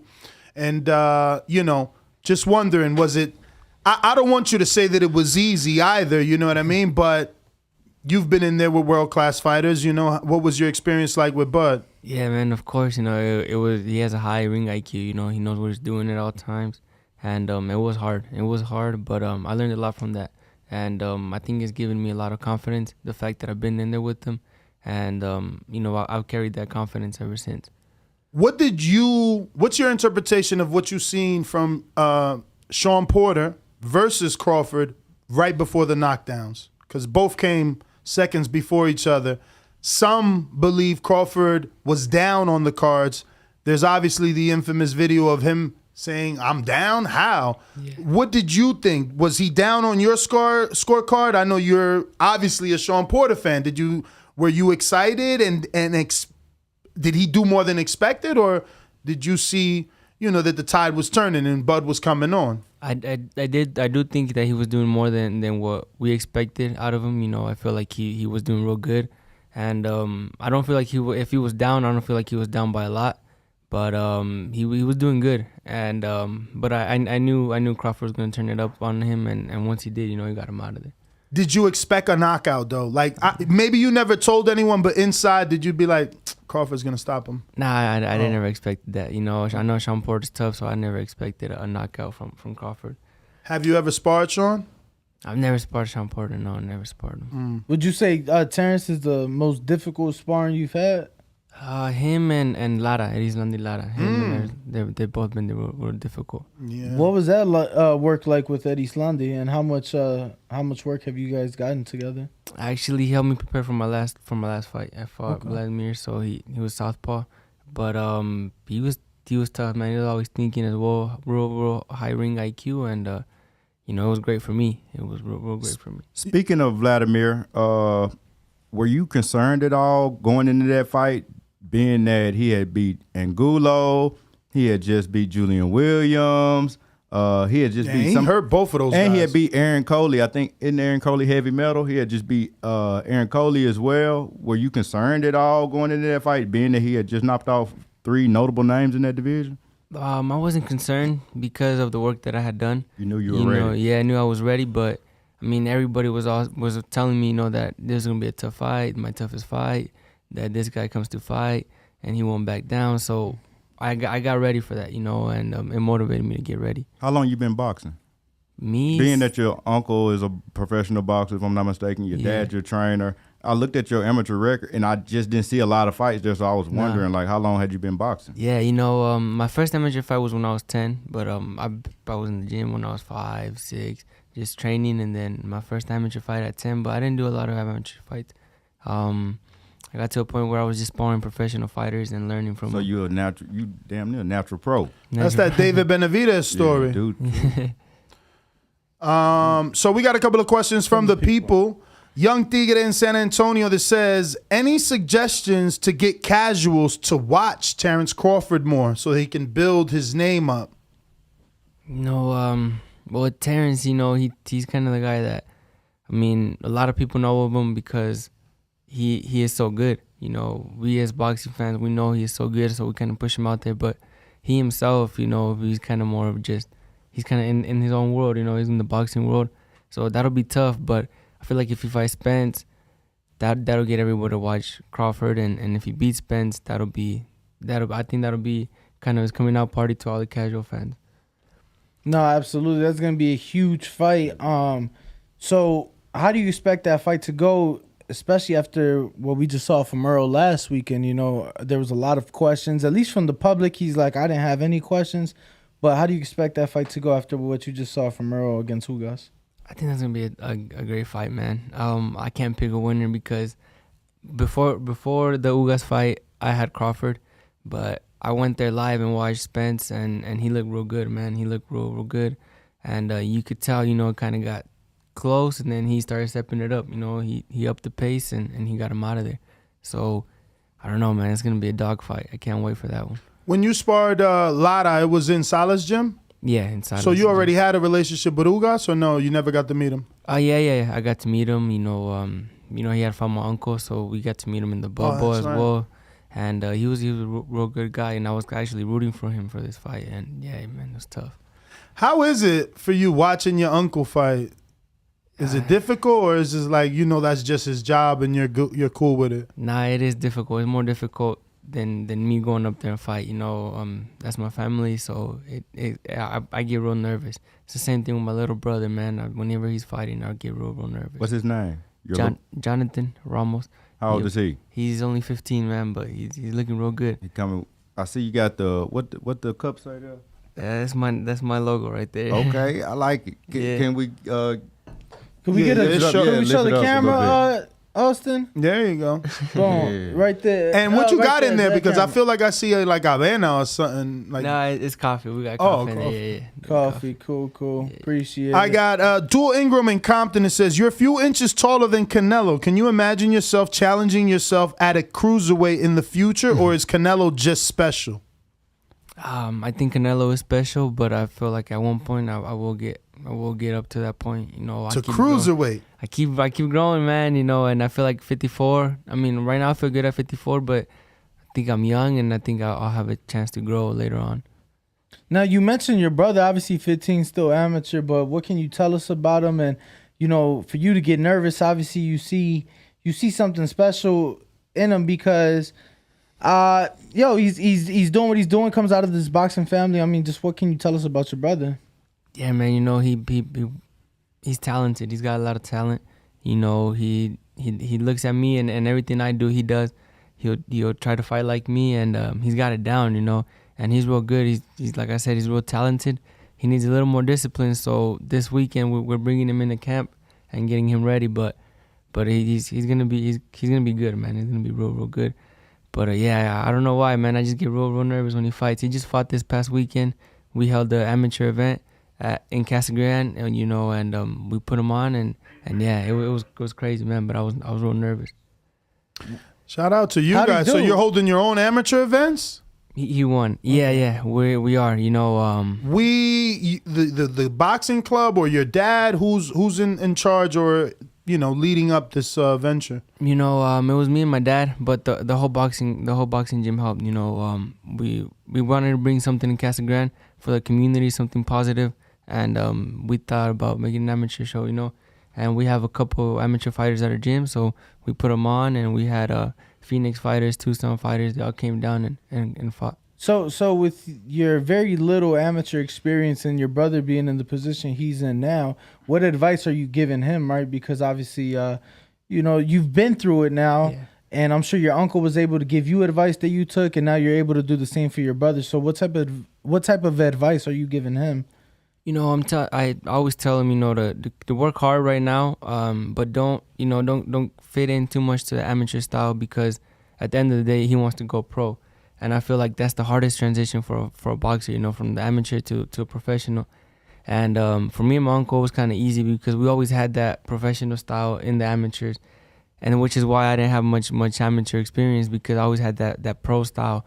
But that's kind of what we're implementing in him. When they see him fight, they always tell him, you're like a professional boxer. What weight is your brother? What weight?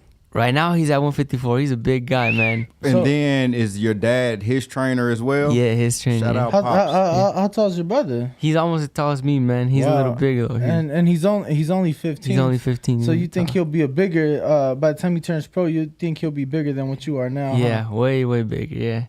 Are the Benavidez's considered Phoenix guys? Yeah, they are. They don't live there anymore, but they moved to Seattle. Yeah. How far is Casa Grande from Phoenix? It's about 45 minutes. 45, so it's right around the corner. It's right around the corner. So did you have experiences with them in the Phoenix area before they moved, or no? Yeah, I never got to spar them or anything, but my uncle, he would spar Junior a lot. We would go up there and they'd spar, or they'd come down to Casa Grande and spar my uncle. So yeah, they had a relationship. My uncle fought him a couple of times in the amateurs as well. And any inspiration that you would pull from them, like seeing the success of Jose and then David, did that motivate you, being from the same state, or no? Yeah, you had your own motivation with your family. Of course, but those were boxers that we used to look up to. We saw how Junior got signed. He was real young, and then how David, he comes in with no amateur experience and does what he does. So we were motivated by all of that. So shout out to them. Obviously, still very young, only 21, but you're having so much success so young. The last fight was for a regional belt. I mean, you want to be itching for that world title opportunity. How far away do you think you are from that opportunity? Still young. I mean, yeah, I feel like I'm still young. I feel like I have more room to grow, but hopefully I'm not too far out, man. I've been working hard and taking tough fights. I don't think Vladimir was a easy fight, but we took him because we wanted to get that experience and get that recognition. That we're fighting tough fighters, and we're gonna be ready pretty soon. If you had it your way, though, to give Danny more definitive answer, how many fights you think you're far away from a title shot? 3, 4, 6? I'd say around 5, 6 fights, and I think I'll be 100%. And you fighting Santa Maria next? Yeah, Santa Maria. You might be closer than you. I mean, I know you might want to go at a certain pace, but if you fighting Santa Maria next and you get this win, you might be closer than what you think. Yeah, I think you'd be on the cusp because I think he's on the cusp. He's gonna have to get a vacant title shot, though. It's so much that has to happen. Castaño Charlo happens May 14th. They have to fight. Get a definitive winner. Decide, are they going to remain undisputed? But that's even before he fights Santa Maria, though, because he fights Santa Maria, what, the 28th? Yeah, so 2 weeks before that. So I get what you're saying. Like, it's just a lot of political moving parts. Yeah. You know what I mean? Now, if he vacates, there's going to be a lot of guys getting eliminators and vacant title shots. But speaking of, potential matchups, is Joey Spencer too much of a step backwards? Or how do you feel about that fight? He is with PBC. You smiling, so they must have offered it to you already. No, they didn't offer it. But I mean, I don't want to disrespect anybody, But I feel like no. But I feel he like ain't on your level. But yeah, I feel like we're taking tougher fights. I feel like it kind of would be a step back at this moment right now. Understandable for sure. I think you have the better resume too, so it's not like it's not like you're taking a shot. Justin Gonzalez in Wisconsin says, "What do y'all do in camp to keep it fun and stay focused?" You know what? It's me, my dad, and we have a friend, who works with us. He'll be in camp. He'll work as my cook. Sometimes help my dad, and he's real funny. He's a real funny guy. So we like to bring him out. We'll tease him. He'll tease us. And but other than that, man, it's just concentration. No cards, no dominoes, no video games, chess. We'll play video games, but mainly on the weekends. During the week we don't have time, man. Not even on the week. That's nice. I like to hear that. Because look, we were just in Shakur's. Even so, at night it's like I don't know 9, 10 at night. He's playing cards. You're saying you're asleep by that time. Yeah. We try to go to sleep 9:30, 10. So latest. you doing road work in the morning? We do boxing in the morning and then strength and conditioning or road work, whatever it is, and at like at 5 p.m. Which gym are you using out here? Right, we're using Bones Adams for training, and then that's so sad. We trained there, but we ain't been there in like 2 weeks. Bones gonna look at us like, where the hell y'all been? Oh my God. We'll go to Bones for training and then sparring. Sometimes Salas, Top Rank. Right now we're getting real good work at Top Rank with some guys from Kazakhstan. So, it's just where we can get work for sparring. Text Frank. Who's that in Kazakhstan? No, I know exactly what he's talking about because when we went in the other night, that's who was in the other ring. That remember the guys, there was like 8 guys from Kazakhstan all in the ring at the same time, and Coach Al was in there giving them instruction and whatnot. Yeah, it's a lot of them. Yeah, so. I didn't even notice them. I can't text Frank, though. Oh, that's true. That's true. But, yeah, man, so... I got more. James Valdez from San Antonio. You kind of maybe answered this. Bud versus Spence, who wins and how? I think you answered that, right? Yeah. Okay. New York Bullet in New York says, "What's up, champ? If you can have one dream fight with any legend in any weight class of your choice, who would it be? Respect to you." I think it'd have to be either Marquez or Pacquiao. Those were 2 legends, and it would be crazy to share a ring with them. It would be good. It's funny. We were asked yesterday on an Untitled show, who would we pick in a fantasy fight between Adrian Broner at 135 and Juan Manuel Marquez at 135? Who would you pick? I'd go Marquez. I really like Marquez. I like his style. He's always so technical. And, I'd go with Marquez. I think we both picked Marquez as well. I just can't undo. Like, even though 135 Broner was undefeated, you still knew he was heading toward that fast life. So it's like, I don't know that he could have beat Marquez. Marquez was still legend at 35. Yeah. Yo, I obviously, you're in charge of your career and you're gonna do what's best for you, but I disagree, bro. I think that you're closer than the 5, because you're already number 8 in the WBO. Close. And you're in Don't matter. Jaime's been super close for 2 years, and no one's rushing Jaime. He was supposed to fight Charlo, Derevyanchenko. But Jaime want to fight those guys. He was supposed to fight Andre. I think Jesus has more of the will, and I think he wants. Yeah, but Jaime has more experience than him, and still didn't take a title shot. But I think they've been babying Jaime though. Babying, he got good fights on his resume. You guys at 54, not at 60 though. Like, okay, at 54, at least he fought Liam Smith, right? Former world champion. That's and cool. Dennis Hogan. Right, but I'm saying and he fought Rosado now, and he fought Shane Mosley Jr., right? Wasn't it Shane Mosley Jr.? Yeah, he might fight Shane now. Rosado just fought Shane Mosley. Yeah, no, but he might fight Shane now off this win. That's what we want for him. But I don't know. What's your opinion of Jaime? He used to be at 54. Yeah, I feel like he had good fights, like you guys said, at 54, but yeah, I feel like he's not rushed for anything. And then he just had the opportunity to fight Charlo, didn't it? And they pretty much backed out of it and say, oh, unless it's on DAZN, they're not gonna do it. Yeah, that's true. So they babying him, they holding him back. And his Jesus ain't on that though. I can tell it's an energy his negotiations. I'm feeling right now. Wait, he's in negotiations. He's in negotiations now with or he was in negotiations with Jacobs. That fell apart. And Charlo was in negotiations with Jacobs now. Did y'all see that? Nah. Yeah. They need to make that happen. That fight overdue. Mm-hmm. So fight overdue. For what though? After Selecki fight? Because so what, next year? Very end of this year, maybe? Like maybe September. Bro, he's not turning around from June to September. Come on. They've been fighting twice a year. We know that's not going to happen. So we know what, October? I'm saying maybe December. Like, come on, bro. Look December's too big a month for him. Like, I hear you, but look at when they've been fighting, bro. They ain't been fighting. They might try to get it earlier just because of Jacobs being, his last fight, but come on. Jacobs has been out for a while. They can't wait that long. And if you want to get Charlo ready for Canelo, you might want to start speeding up and giving him more than 2 fights a year, right? But just because we are talking Charlo, I'm curious now on the brother, because you are in the WBC rankings and in the WBO rankings. So how do you see that Charlo Castaño undisputed fight playing now? This is now the rematch. You know what? Then in the first fight I had Castaño winning. I thought he outworked him. I felt like he did enough to pull it off. But a draw. I was happy with the draw. And now in the second fight, I feel like Castaño has a little more room for adjustment.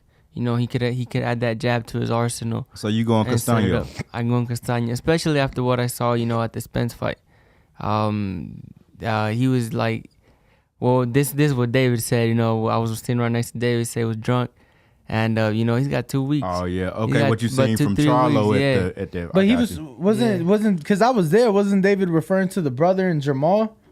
They look both. They together, birds. He's like, I can't tell them apart. No, he's saying they both look drunk. Oh, okay. But so if that's the way he's getting ready, I feel like Castaño's gonna take him out. Let me open up my bookie, man. But we'll see. Castaño plus money, man. I got Coach Myers that says Benavidez versus Canelo and Benavidez versus Charlo. Who wins and how?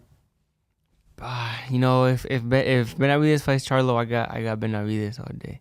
And damn, all day. But what if he fights Canelo though? Benavidez, he fights Canelo.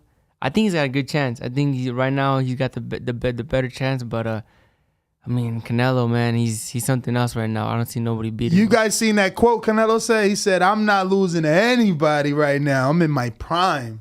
And he got a lot to chew off coming soon against Bivol. And I think that fight gonna be a little bit tougher than. It's gonna be a boxing match, but he's still gonna win because Bivol's never gonna be as active as Canelo. So he'll still be outworked every round, even in a boxing match. You think Canelo? What you said? You think Canelo gonna be throw more punches than Bivol? Yeah.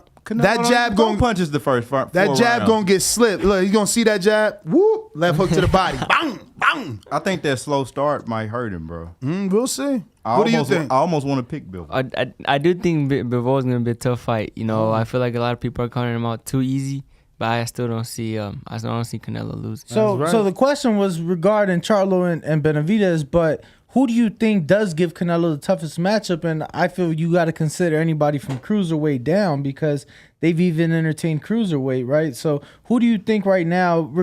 Maybe it is Benavidez, but who do you think gives Canelo his toughest fight? You know, I used to think the 175 Better Beef, yes. But I don't know, man. I've seen his last couple of fights, and I don't know. I don't see him defense. giving no defense. I don't see him giving Canelo trouble. So probably David then. Yeah, you think? just David. Yeah. Okay. Jesus, what if they throw you Lubin off the loss? You'll take that? I'd take that. Yeah, I'd take them. What did you think of that fight with Fundura? I feel like he was doing real good the first round. I feel like he fought the wrong fight early on, but props to Fundora though. He came to fight and he got him out of there, man.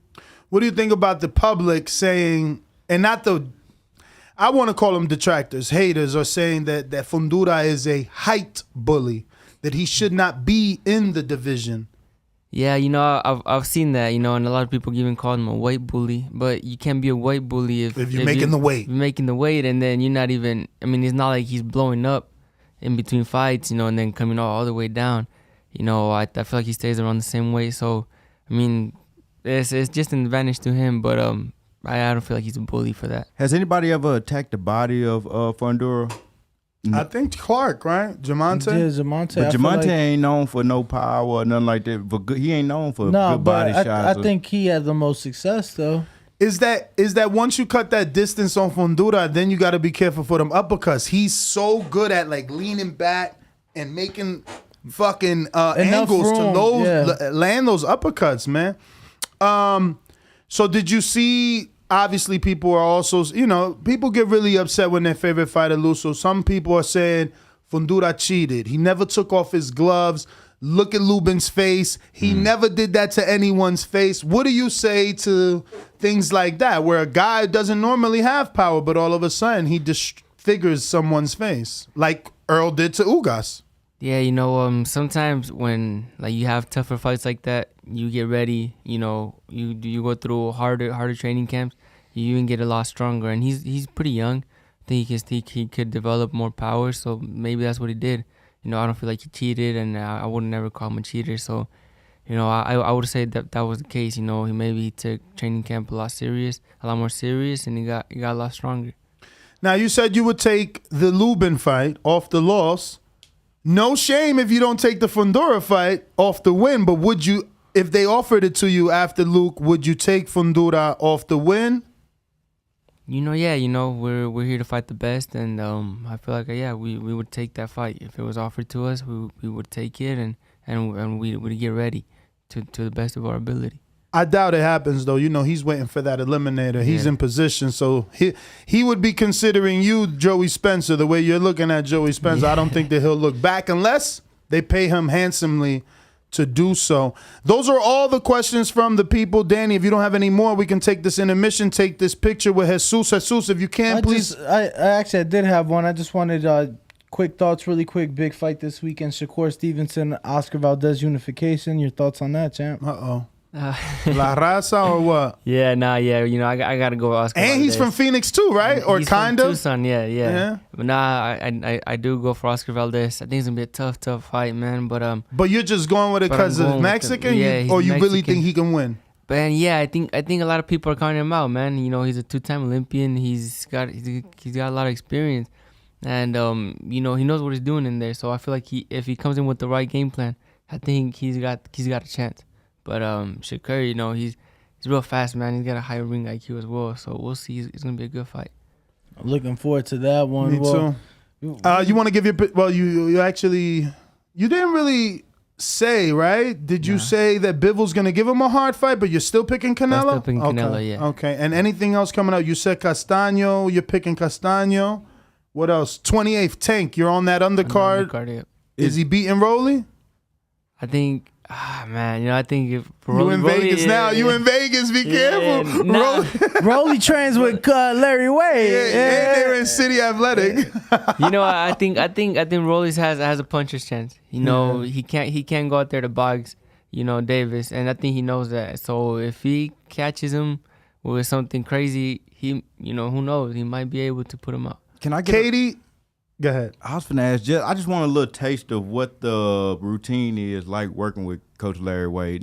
Don't spill the beans on everything, but just a little bit. Like, what is it? What time you wake up to work out with him, or how many miles you like? I don't know. Like, what? A little bit of the routine. Yeah, we work out after sparring. That's our strength and conditioning. And that's when you meet up with him. Yeah. Okay. And then like today we'll go run, do some track work. Change it up, he'll change it up every day. Sometimes strength and conditioning, sometimes a run. Y'all work with the ladders a lot? We haven't worked with ladders yet. Okay. But yeah, we do. I guess he has a different game plan for me. So he's working on my weaknesses. I'm sure if that was one of my weaknesses, he'd probably bring it in. All right, we're going to take this quick intermission. Please give out your social media for anybody who's crazy enough not to be following. You can do so, and we'll be right back. Jesus Ramos Jr. _ on Instagram, and Jesus Ramos Jr. on Twitter, Facebook. I even got my own YouTube channel, Jesus Mono Ramos, man. Nice. Yo, where did the nickname come from? Well, we could say. Oh yeah, I was just curious. Let him say it on air. Yeah, where did the nickname come from, Mono? Yeah, my dad. It stands for cute. So he'd always put Mono because he'd put the hat on me, he'd put the shades on me. I was a little baby, and I'd always leave it on. So call me Mono. Is he the trainer for Abel as well? Yeah. Wait a minute. Shout out I'm your Caribbean. Pops, shout out your pops. I'm Dominican, so say that word again. Mono. Mono for us means monkey. Yeah. So for us means like doll, but see, doll. Like a doll. Yeah, exactly. like a little doll, like un monito. Doll. Yeah, like a cute un monito, like it's a cute little doll and shit. Okay. So like me being Mexican, like that's the way we would use it growing up. But I was curious, because it is being used in different ways, and I was just curious how you got it. We see some. That's the first time I've seen that nickname personally. So I don't know if any other fighter. I haven't even seen. Do they use it on the live broadcast? Yeah, it'll be Mono. Yeah. Oh, okay. I haven't noticed them say it, but we'll be back after these quick intermission, and when we take this picture. 12 years. I never expected it to turn out like this. TheBoxingVoice.com. Shout out to the community, man. I appreciate y'all. What's happening, people? Info Joe, Los Angeles, in the building. Adrian, the problem wrong, the man from the frozen tundra. Keem, straight out of Florida. Liz Lowe, Decatur, Georgia. You already know what it is. It's the Queen, Martha K, Detroit, stand up. David Maldonado, New York City. Yo, Nuts, don't cut me off, man. Don't cut me off. King Amin of Essex, catch me for them championship rounds. Big Super Mac, Plainview, Texas. Davidian in Buffalo. God bless you all. Jesus' name.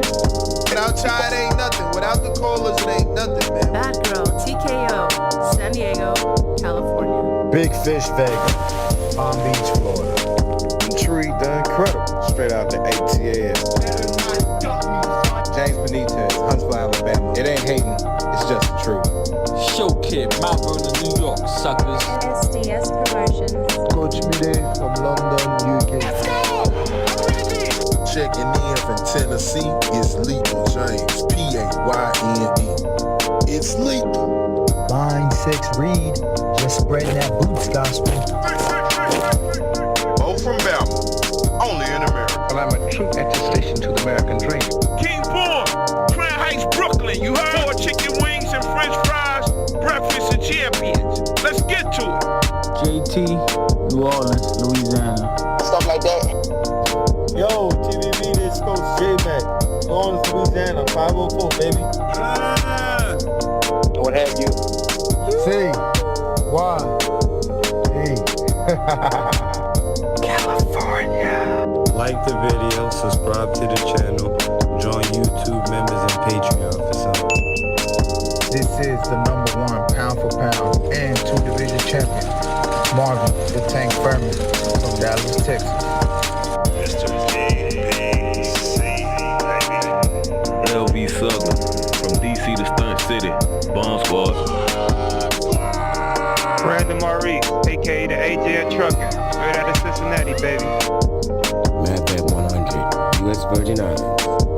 Chickarelli, Hollywood, California. Luis Reyes, Boston, Mass. Yo, drop that SDS shit, This son. message was brought to you by SDS Promotions. The voice of the people, there is no equal. You can add Nestor Gibbs on Skype to be part of the conversation. TheBoxingVoice.com. As I always say, please make sure you push the thumbs up.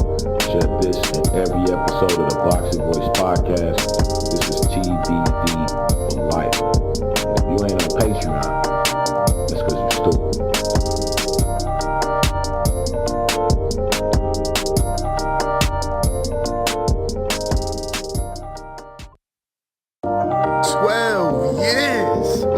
Expected it to turn out like this. TheBoxingVoice.com. Shout out to the community, man. I appreciate y'all. What's happening, people?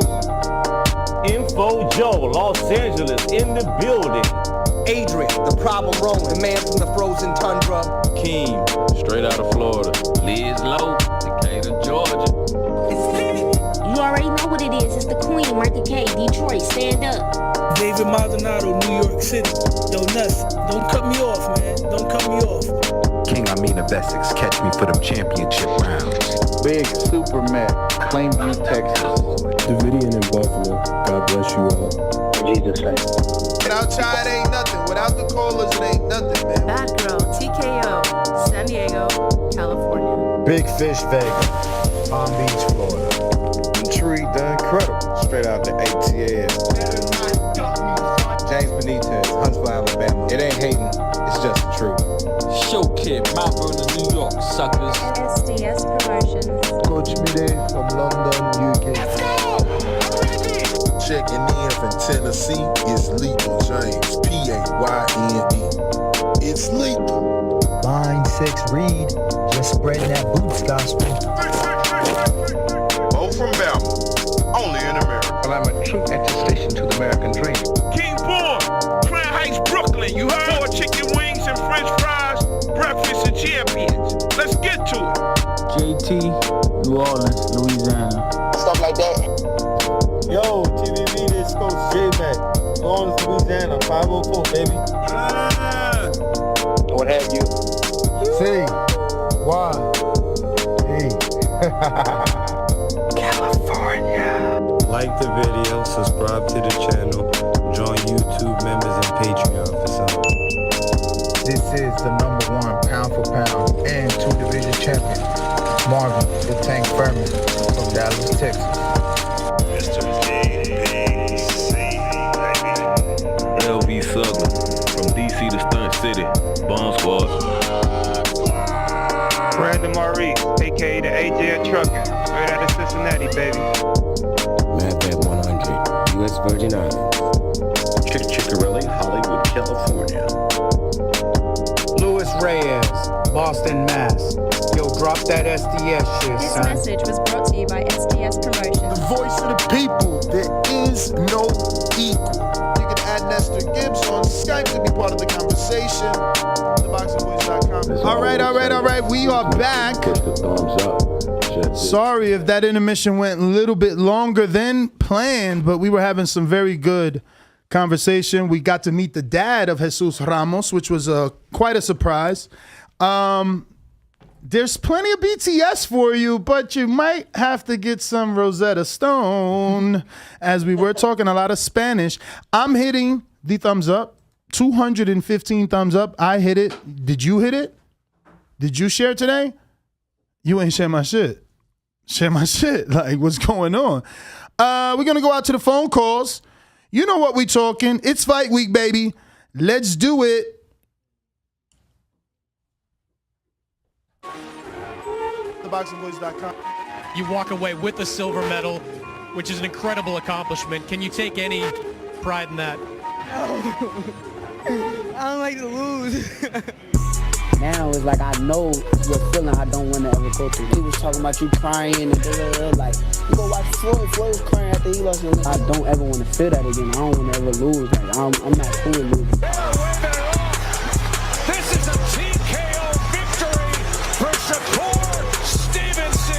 tough. He don't take no for an answer, so I gotta beat it out of him. Score. Of course he the truth. TFemo not messing around. All right. Looks like we got a super chat. Shout out to Brandon Lenz with the new Shakur drop. We got a super chat here coming in from Fred Robinson. It says Ramos is coming. Arizona, stand up. Looks like we're going to our callers. If you want to call in, you know the number, 1425-569-5241. Press 1 one time to voice your opinion right here on the Voice of the People hotline. Remember to rate us 5 stars on iTunes. Subscribe to youtube.com/theboxingvoice for the latest and greatest interviews with your favorite fighters. Hello, ladies. Hello, ladies. Hello, ladies. Anybody that know me know I've been a player, whether it was in Alabama, Ohio, or anywhere around the globe. TheBoxingVoice.com. I've been smashing Telly Swifts, man. I didn't have to become a millionaire to get that caliber of woman.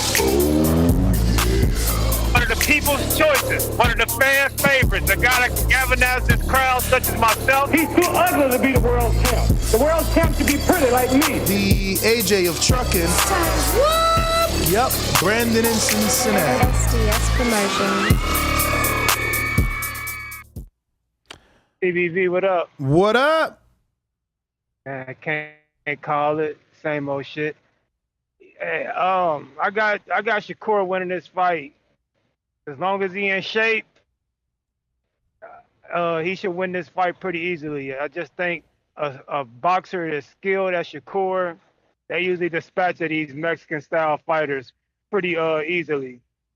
I think Valdez's only hope is to clip him early and have, buck with Shakur, or if Shakur comes in out of shape and he gets tired from all the movement in the later rounds, which I doubt, then his only chance of winning this fight. Shakur is too sharp. He knows how to control distance too well. He's too defensively sound and savvy in the ring. His ring IQ is well beyond his years. I just don't see nobody beating him at these weight classes. Maybe at 140, 147, when he starts fighting guys with more power, that's when he'll run into some trouble. But, 130, 135, I don't see nobody beating him. That's my call, though. I look forward to the fight. Shout out to my brother Bo. We made it to Vegas, baby. From the cotton field of Hollywood, baby. All right. And Austin. Who next? We got J-Mac. J-Mac, what's up, New Orleans? I'm in the ocean. You say you the big fish. I'm looking for you. Maybe he'll Spence get his tail out his butt and he'll fight me. You are watching a master at work. Target practice, baby. When I stop him, y'all gonna say he was too weak. Oh, big in the motherfucker, man. We ain't gonna be able to fire your punk ass out. What you wanna bet? You bet 100,000 on that. Let's bet $1 million. I'll break your fucking neck. J-Mac, New Orleans. Don't like what I said, nigga? Do something fucking about it. No. Give me the towel. Give me the towel. SDS Promotions. Get ready for the back attack. What up? Buenos dias. Good morning. Can y'all hear me? Yep. Can y'all hear me? Yep. All right. Shout out to y'all server. It's not shitty today. Shout out to my brother Brandon, and shout out to Bo. Great addition to the show. J-Mac, what's good? What up? Hey, Danny, Ness. What's the word? I know what it is. Just consistent with Brandon said. I think Shakur beats everybody, Tank included. If you're sitting up there wondering if that was the question you wanted to ask, Tank is included. I think Shakur beat all those guys. I think Devin has the chance to give him the best fight out the two, but I think Shakur I'll lean towards more Shakur. He's really sharp, very intelligent. I like everything he do. Yes, Devin and Shakur is very dedicated to the sport. Unlike some other guys who, got to get rededicated and what have you, but they are. But I just think Shakur's talent would edge more his way if he fought Haney. But like I said, Shakur beats everybody in his weight class now, and at 135, I'm very sure of that. and I got him beating Oscar Valdez in a similar fashion the way Floyd told Gotti ass out the frame in that same fashion. That's all I got. That's any other topic, Ness? That's it. All right. Shout out to y'all. Shout out to you, bro. Thank you for calling in. We do appreciate it. Who we got next? Austin. We got him, Legend Majid. Majid, what up?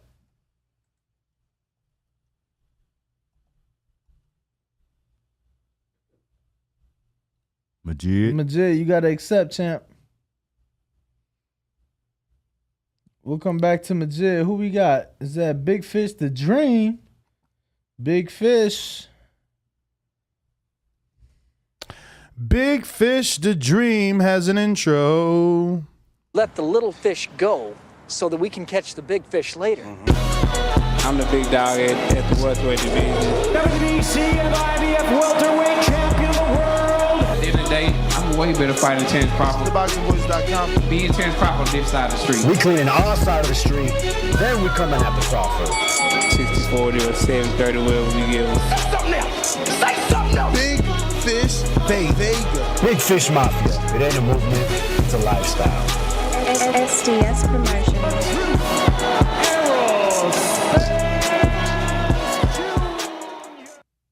Good morning. Can you hear me? Yep. All right. Yeah, man, I'm excited for this fight.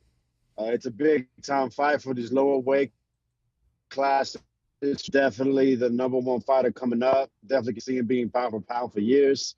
Oscar Valdez, what is he, like a two-weight champ? Definitely a dude with a lot of pedigree. Had that great win against Burchell. Didn't look so great his last fight because of the controversy with that with the testing. Like Shakur said, don't cheat this motherfucking time. We don't want to see none of that. Bring your natural best, and Shakur is going to do the same, man. I mean, I ain't trying to downplay Valdez. He is a really good fighter. I can see him getting a couple rounds in the first half, but I do expect Shakur to take control, figure out exactly what Valdez is going to do, and Valdez having no answers. I wouldn't say stoppage, but definitely a clear, unanimous victory for Shakur.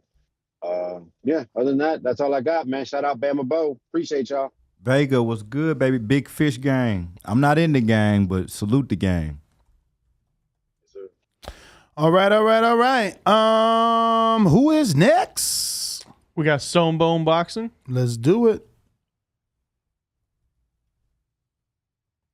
Stone Bone, what up? What up? What up? See, you was out there with the team, man, hanging with the Dazn, huh? Out there getting beat up on spades, man. Shout out to the whole family out there, man. My man Danny trying to hold spades. You know what I'm saying? He went wheels. So I give him all my spades so he could get, he could make his suits trump. Or so his spades could be boss. My man was holding on me. So man, it was just that it was the metal detector, man. He didn't want to let the spades go while the metal detector was down in Vegas, man. It's just an aura that you feel like you're around like the president or somebody very important. You know what I mean? First time I met Jay Prince, I remember we were sitting there. I was talking to somebody. And he walked in, and I looked behind me, and I was like, I kind of got a little shiver. I was like, man, that's Jay Prince. You know what I mean? Like, that's a Don. You know what I mean? That's like a living legend out here, man. Especially if you grew up in the 90s, the Ghetto Boy era and all of the underground rap that pretty much lived out of Lower Texas came from Rap-A-Lot. Even the Tech Nines and all of them type of guys, they all had a linkage and a lineage with Rap-A-Lot. So shout out to Jay Prince. But Shakur about to put on a masterclass performance. He's been waiting for this moment. Everybody be saying that this fight should have. They always blame Top Rank. Like, this fight should have happened at 26. This is a bigger fight now. It's a bigger fight. It's a bigger opportunity. It's a bigger name that Shakur be taking off the map. Valdez done had his ups and downs. He's a 2-division champion versus a 1-division champion in a mandatory fight if it would already happen. Now there's a unification. He got the famous Mexican belt, the green belt, and Shakur about to dog walk him and take the belt. So it's mob ties. Everybody's tied in. We expecting a great performance, and this is the birth and the beginning of the superstardom. This is where you saw Floyd start to elevate under the Top Rank, and this is what Shakur about to do. And after this, there's only going to be one fight. I'm sorry, Tank going to be sitting on the sideline. He's a big name, a big draw, but we finna be talking about, I want to see Shakur versus Devin. And Tank going to be on the outside looking in, fighting guys with Z's and vowels in his name because that's what they want him to do. So he better get in this mix because Devin and Shakur, they rising like you know what I mean? They say a rising tide lifts all boats. So as this tide is rising, we need Tank to get in there and rise too because he must be on the shore or something because them boys is rising. So I'm expecting great things. Let's have a great cut it.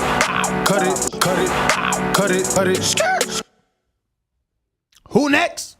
James Payne in the building. What up? James Payne is my name, partner, how about you? Standing on my property and I'm gonna see about you. If I come out on my porch, I see you chilling in your wheel. Boy, I hope you know somebody better be waiting on the bitch. James Payne, baby, see me pissing on the post. If we're playing basketball, you might see me in the post. Top of the morning, can y'all hear me? Yes, sir. Yo, it's me checking in from the great state of Tennessee. It's your boy James, Payne, Mr. Lethal himself. And you know, like I know, the best part of waking up, man, run it. The slogan from the 80s, man, TBV in my cup. Shout out to the TBV alumni made that slogan world famous. Blue collar bully, back on the blue collar grind. And I'm checking in with my brethren at the TBV, man. You know what I'm saying? What's up, Bama, man? How you doing, bro? He actually stepped out. As our next guest is here, so he's tending to our next guest. Yes, our next guest is almost heard. Man. Shout out Ring Rock, Danny. Shout out my guy Ness, man. You know what I'm saying? It's a little early in the week for me to make an official fight prediction for Valdez and Shakur, but I'm going to be reviewing footage, chopping it up with the brothers in the back chat on the Discord, and we gonna get some predictions going, and I'm going to make sure I give y'all my prediction. One thing I do expect, though, Oscar Valdez to not just come in there and lay down and hand over his belt. I expect him to be very enthusiastic and to put up some resistance. But I expect Shakur to be what we think he is, man. The eye test in some instances doesn't lie, and Shakur got the goods, and he got the youth, and he gonna do his thing. So with that being said, hey, yo, this is the illest, trillest, dopest boxing podcast in the galaxy. That's the third rock from the sun astrologically. James Payne Lethal checking out. I appreciate y'all. Appreciate you, champ. Who next? We got Swift out the 813. Who next? Florida, what up? Mic check. We hear you. Good morning. How y'all boys doing today, man? It's a lovely day out here, man. It is fight mother effing week. Fight we've been waiting for since we seen Earl smash up old guys. Man, we're super excited out here. Big strap season on this side too, man. Shakur going for that second one, then we going to 135 to take everybody else shit. You know what I'm saying? You heard it here first. Shakur on the uprising. Like man said, the tide is rising. This is about...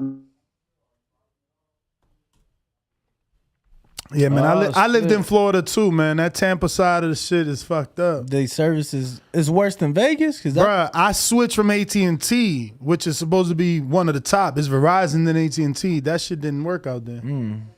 AT&T starting to not work out here now too. I get so many dead zones like in the city. It's crazy. But we are about to have Abdullah Mason on the show, sign the Top Rank. Sign the J Prince. And is on the undercard of Shakur Stevenson versus Oscar Valdez. Which is? This Saturday night at the MGM Grand Garden Arena here in Las Vegas, Nevada, broadcasted on ESPN. It will not cost you $80. Because it is free TV. Shout out to Bob Arum and ESPN. Shout out. Let's go. So for those of you who may not know, Abdullah Mason was signed to Jay Prince in Top Rank at the age of 17. One of 5 brothers coming out of the Cleveland area. Something that they continue to do, and by they, I mean obviously Top Rank, they continue to sign young. I remember Gabriel Flores was the first and youngest. Now it was Xander Zayas, and now we have Abdullah Mason walking into the studio. Abdullah, how are you doing? Thank you so much for joining us bright and early. We definitely appreciate you. Yeah, if you could just put your headphones on and we'll get this thing started. For those, once again, just joining us, this is Abdullah Mason, newly signed to Top Rank, and James Prince. So, I mean, let's start there, man. How'd that all come together, man? How'd you end up with James Prince? So my last tournament that I had fought, it was last year around this time. Can you get closer to the mic just a bit? Thank you. Yeah, so it was around April, last year, and I ended the tournament off, 3 stoppages and 5 unanimous decisions.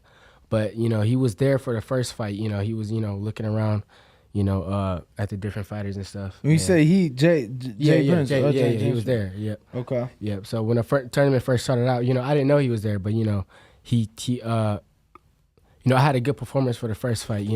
I stopped a guy in the second or third round, and he had DM'd me, reached out, said good fight, whatever, blah blah blah. But he was just, Hold on. Let's not gloss over that, man. How'd you feel when you got that DM? You seen that check mark and it was James Prince? Did you call your dad? Did you tell your brothers, or was it like nothing? Like, oh, that's nothing. I mean, I felt good. I was doing my job, so it was nothing that.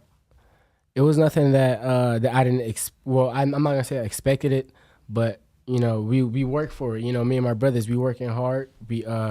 We got talent, but we in here, doing our thing. So that's what comes with it when you actually, focus in a boxing. So sooner or later, I knew that, I was going to get, recognition and stuff like that. So he slides in your DM, acknowledges your performance, you guys get to talking, and then how long were you guys in talks for before something official came about? Well, we went out to see him a little while after the tournament. So we out to Houston. Yeah, we went out to see him. We spent some time out there with him. Got to know him a little bit, and after that, I signed to him. I'm not sure which month, but I had my fight in November. Okay, so that was the first fight in November. I signed the Top Rank. Made the professional debut, obviously November. You're on the card this weekend, right? Yeah. Because I didn't see it on BoxRec. I was like, no, I'm pretty sure he's on the card this weekend. Yeah. Going into your second professional fight, made your pro debut end of last year. What's the feeling like? You got the jitters out the way right of the pro debut. You got that pressure, off of your shoulders. What's the feeling like, and what's camp been like going now into your second time? You already did it the first time. What's that like this go round? I mean, it's I feel good. I feel comfortable right now. I know how it feels to be in there. Coming off the first fight, and I wasn't able to fight. Back. I wanted to fight back to back, but since I was 17 when I had my first pro fight, that was here in Vegas. I'm only able to fight in like 3 different states, so there wasn't that many fights going on in the states that I could fight. So I had to lay off for a little while. And now that I'm 18, I'm back, and I've been feeling comfortable. This training camp. I started out in Cleveland. With all my brothers. For everybody that's watching, I don't know. I have 5 brothers.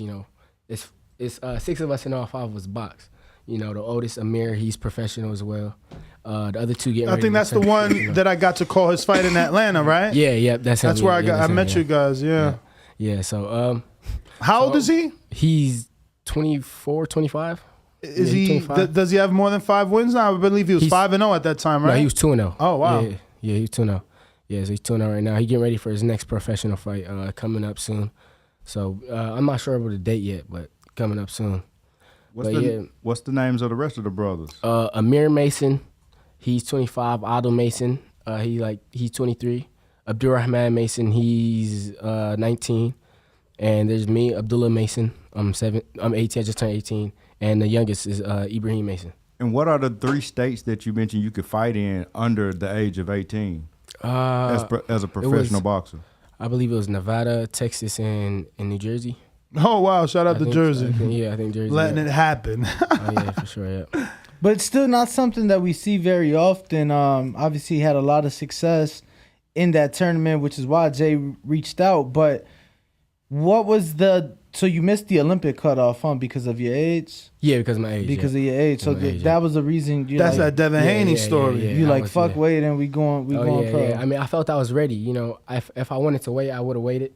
But I just felt I was ready. You know, it was nothing too much that I dreamed of. You know, as far as the Olympics. But you know, I felt like I was ready to turn pro. So you know, that's what we lean towards. What's that feeling like? I mean, you're gonna be on. I feel like the most anticipated fight so far this year in Shakur Stevenson and Oscar Valdez unification fight. Big fight, MGM Grand, right? So many big fights have took place there. What's that mean to you to be able to get on such a big card so early on in your career? It feels good. You know, I'm thankful. I'm thankful to be on this card. You know, I'm thankful to be able to, you know, to train with all my brothers, to be focused, to be around, you know, some of the best. For Shakur, you know, for his last fight, I was his main sparring partner for Jamel Herring. So I helped him get ready for that fight, you know, and for this fight, you know, I just seen him getting ready and stuff. He looking pretty sharp, you know. But didn't y'all spar like last week? No, me and Shakur, no, we didn't spar. Yeah, not for this camp. For his last camp, you know, I was sparring him, but not for this camp. Yeah, but what was the question again? Just that feeling to be able to fight in the MGM Grand, you know, such a big stage, the fight itself, and, you know, so early on in your career. It feels good, but I can't let it. I can't get ahead of myself, you know. I'm still early. It's still my second fight, you know. I only been there one time. I'm still getting used to it. I still got to get used to the ring and all of that. So, you know, everything comes with the territory. You know, just staying focused. Got to stay on my A game. It feels good, but you know, just got to stay focused. Now, speaking of staying focused, I know the person responsible. I feel like for keeping all you guys focused is your father, and you can't go without acknowledging him, right? Because he's the man behind the plan and the one that you guys put in the work, but he's the one that has brought you guys this far. You know, I just want you to speak on your father because obviously being head trainer, right?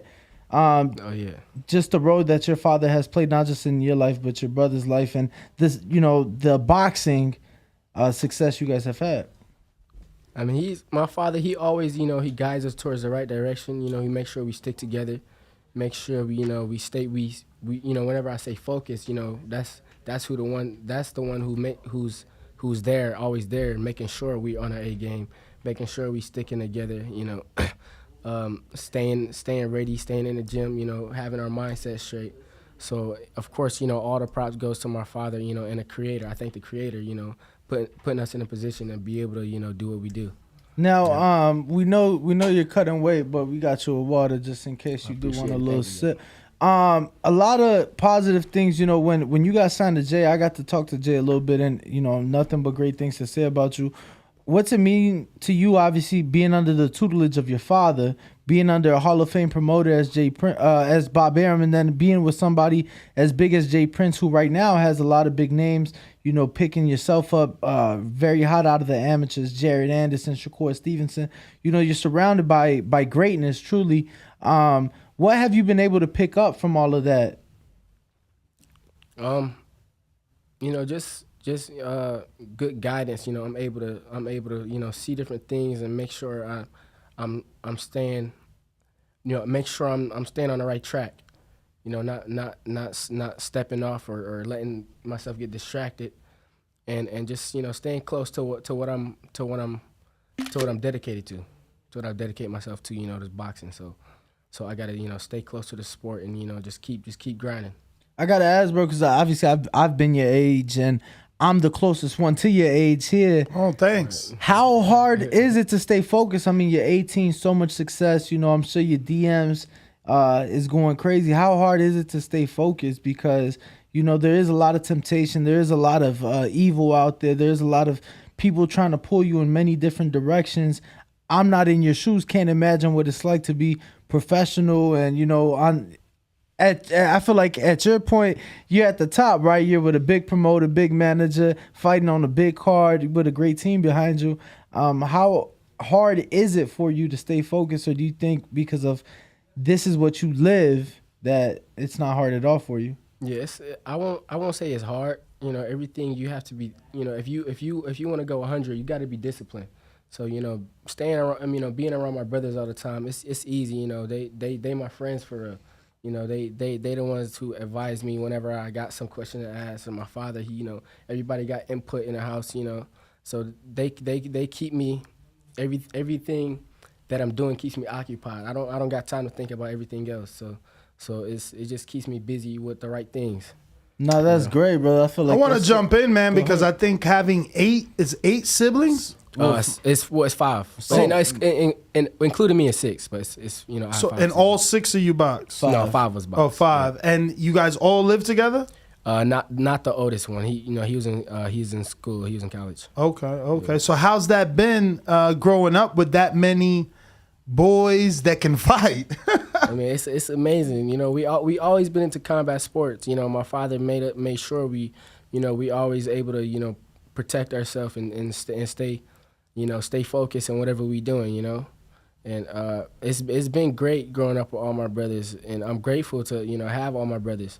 You know, a lot of people don't get to say they have 5 brothers that's their friends, that they stick around all the time. You know, and you know, we just bounce off each other with different things that we do. So, go ahead. I was just gonna say, was it easy to pick up the sport because so many of your brothers was already involved, or was it just something that you were drawn to? I mean, yeah. We were always into combat sports as you know, when we was younger. You know, we was living overseas when I was a lot younger, and we moved. Where at? We was in Egypt for a year, and then we lived in Yemen for a year. And why?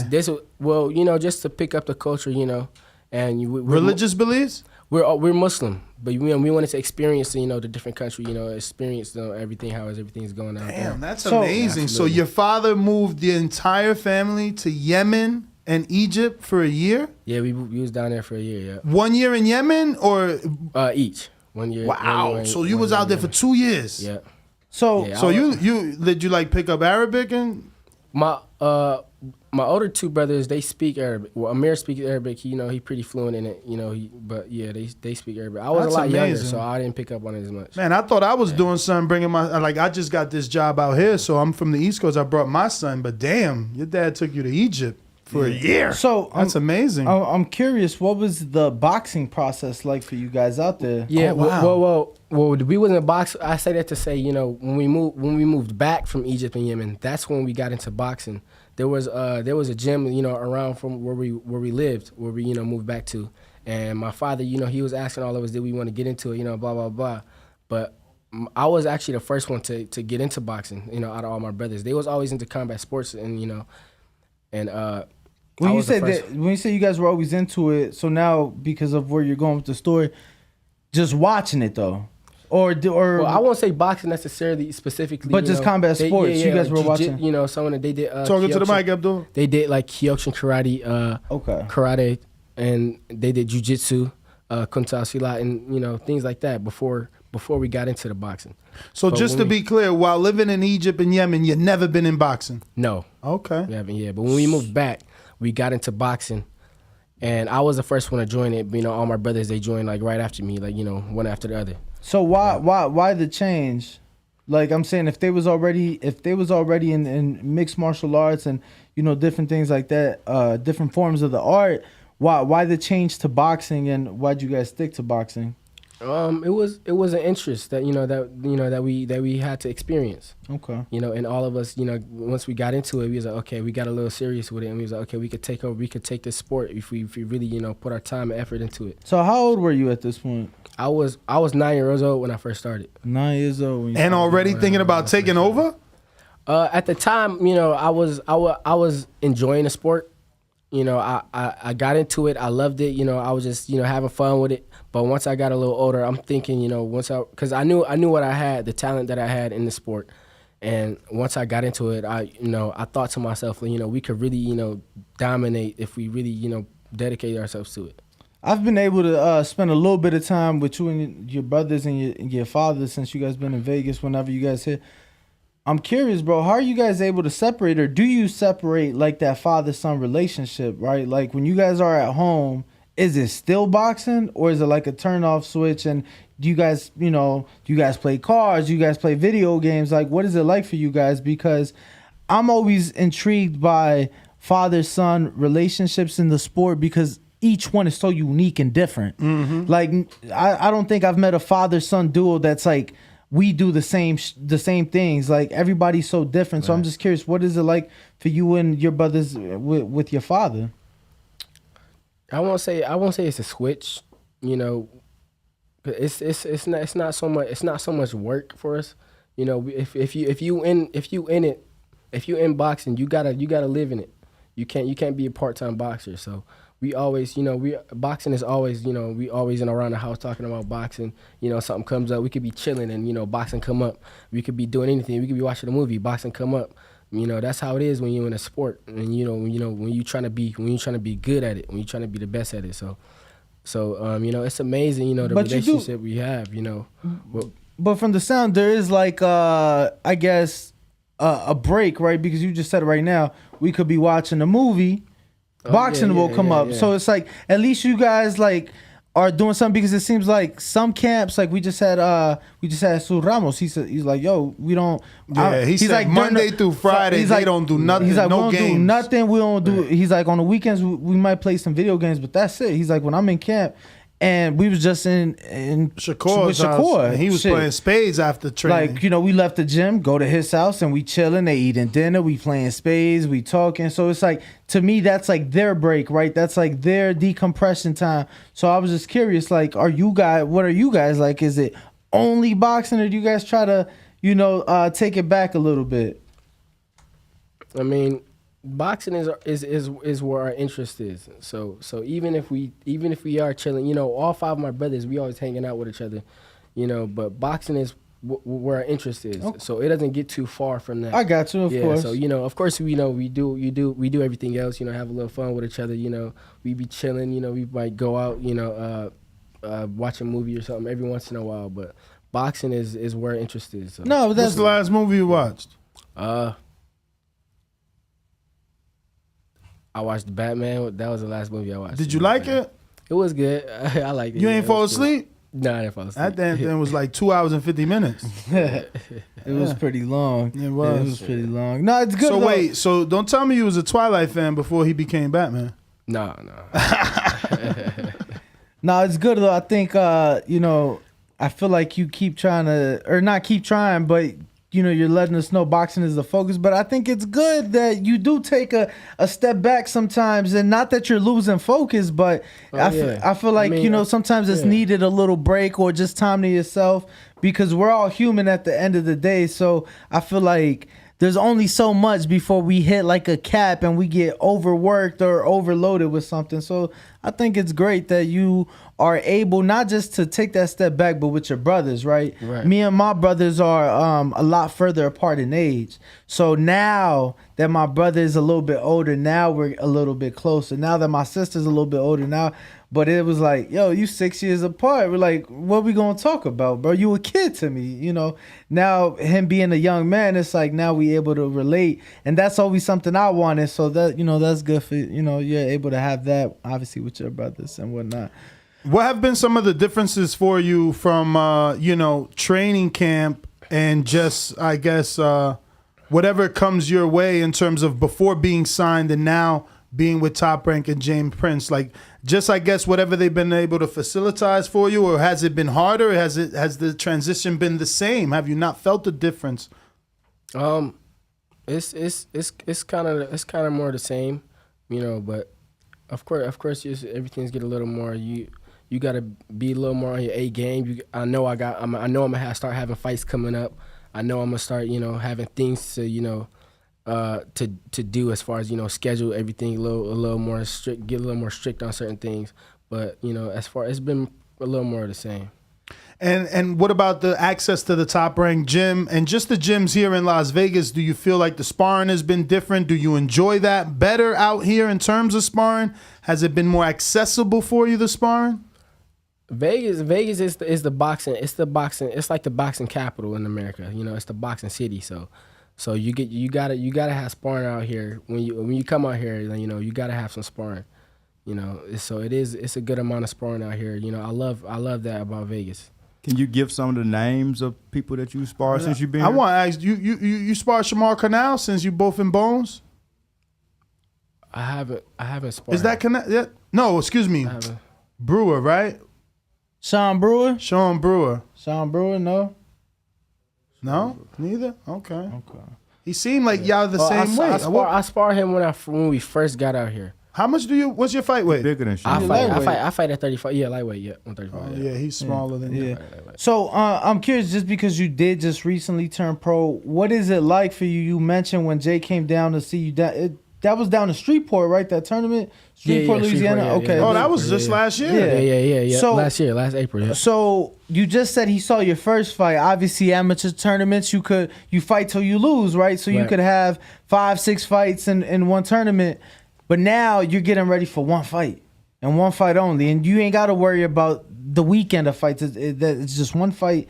That's it. What have you had to do different, or have you had to do anything different to prepare yourself? Like, because now it's different. You're preparing for one guy. You know who you're preparing for. It's not like that in the amateurs. I mean, do you know who you're fighting? Because usually these fights are TBAs. Yeah. It's this guy named Ramos. Something Ramos. I know his last name is Ramos. Yeah, he Mexican. It's not on box, dude. right? Mexican dude. Okay.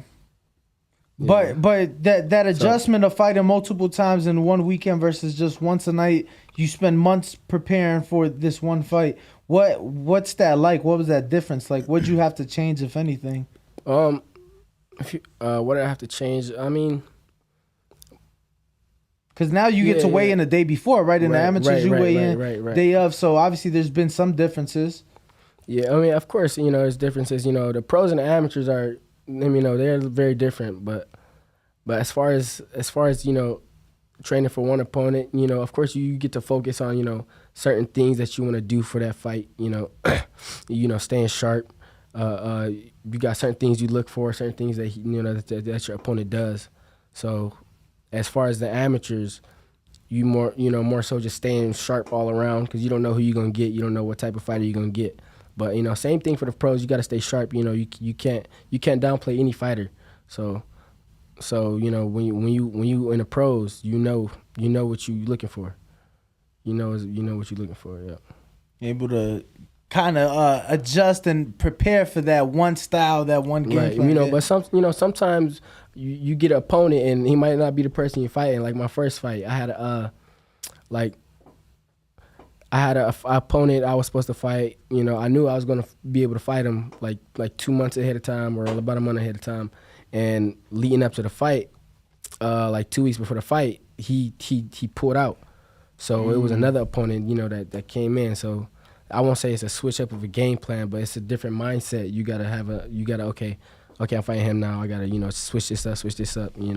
But you just gotta stay sharp. For you, it don't matter whoever they put in front of me. I just need to stay sharp. Gotta just stay on top of it. Yeah. Prior to your debut, I used to look for a lot of your fights on YouTube and stuff like that, and it wasn't really much. It was content of you and your brothers all together with the jumpsuits on and things like that. But it wasn't like specific fights. So I don't know. I guess from Instagram, I don't know where I was getting the hype about you from, but I was looking up trying to get some of your fights, see some of your fights. And when you made your pro debut, when I seen you was with Jay Prince, and I seen you was gonna make your pro debut and all that, bro, it was like the Super Bowl getting to watch you in your pro debut, due to the fact that I had been waiting and ready to watch you fight for the first time. So when I actually seen it, bro, you look confident in there. You look long. You look fast. You look like you got power. Very calm too. I think the next day I might have super chatted $20 or $50 just saying Abdullah Mason in the future.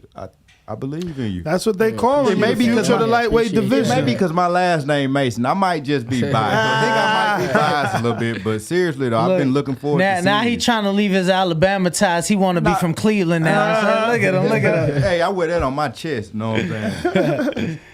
So I gotta ask, man, do you feel any sense of pressure because you were the first of the brothers to get signed? So it's like you have to hold that door open. If you don't do well, your brothers can't come through that door. If you do well, you could bring them the way Shakur is doing. He just signed your friend Antoine Cobbs.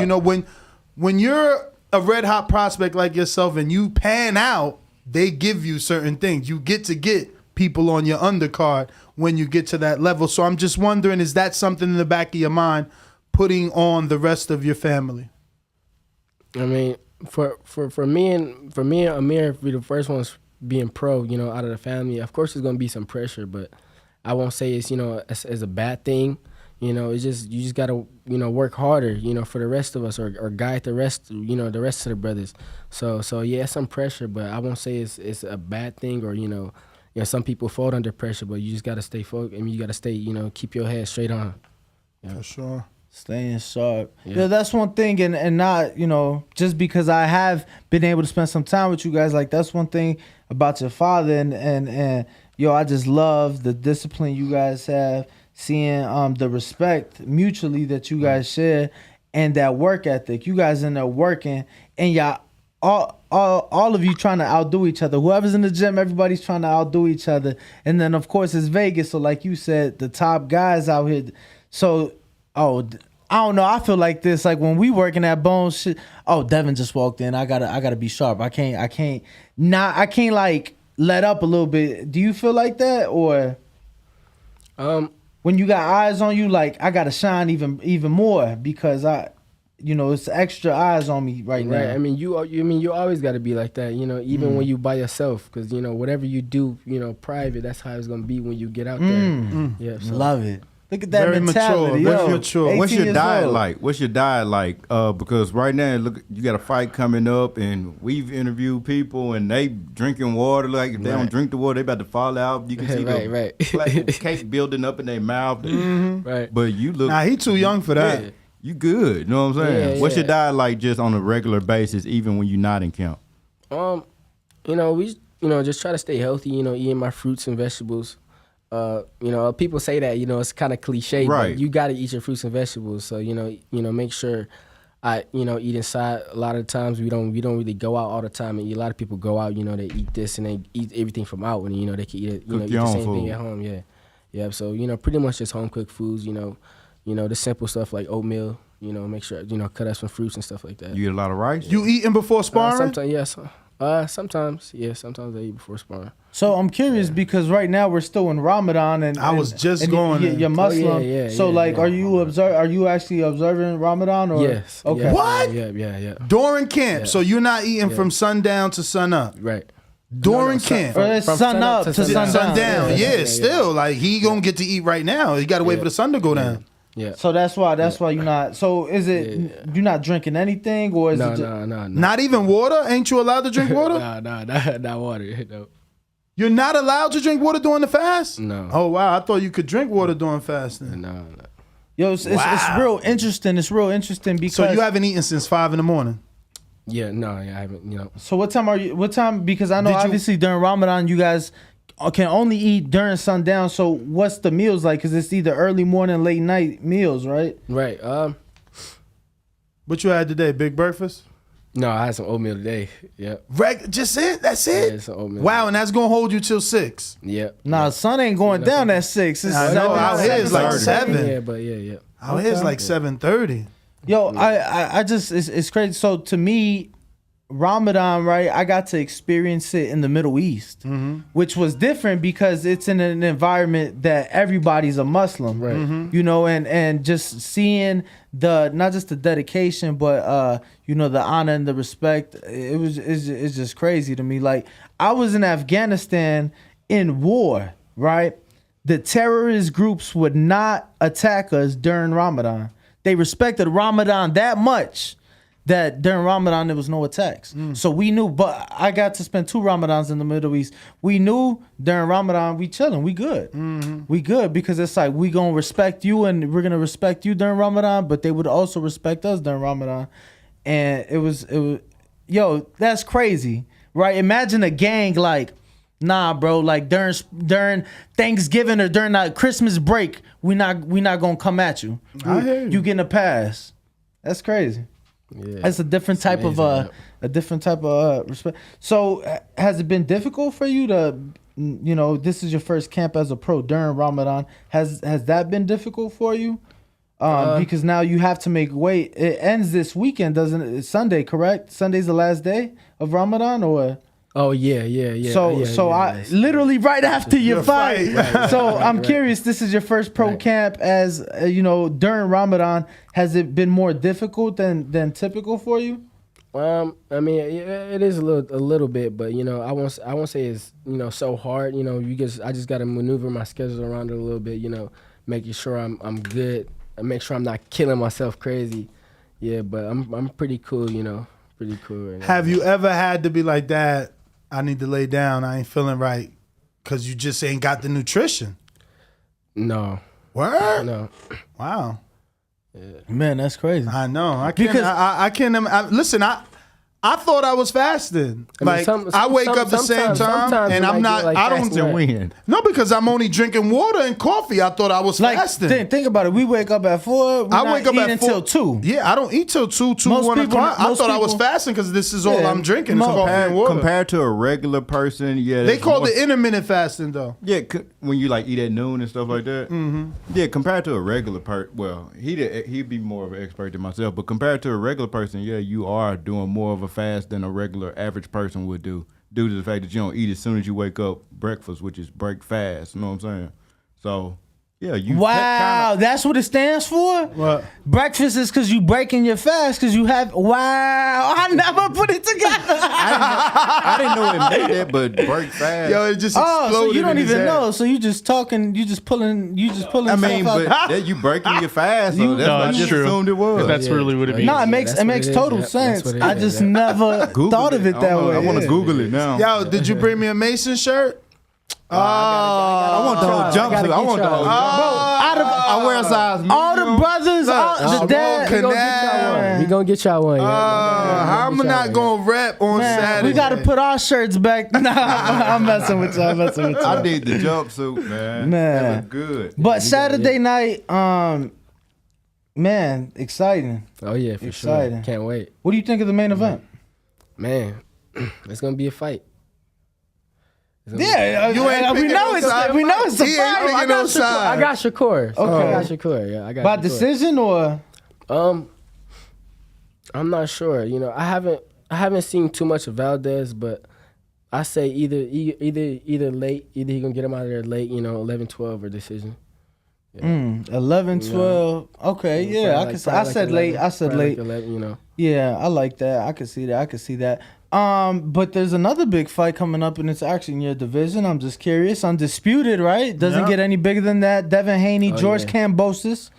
I'm sure you've been in the gym with Haney, right? Because he trains at Bones too. No, we don't train at Bones. Oh, no, yeah, we don't train at Bones. Bro, you're thinking of Jesus. He said he trains at Bones. Oh, so what gym y'all train out of? We don't have our own, our home gym. No, I know, but you train out of where?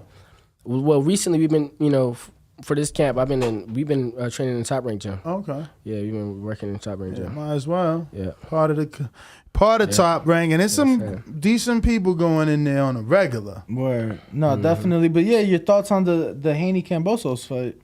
I'm going with Haney. Haney. Yeah, I mean anything can happen in the sport of boxing, so I'm not gonna give a solid prediction, but I think Haney got what it takes to beat Kambosos.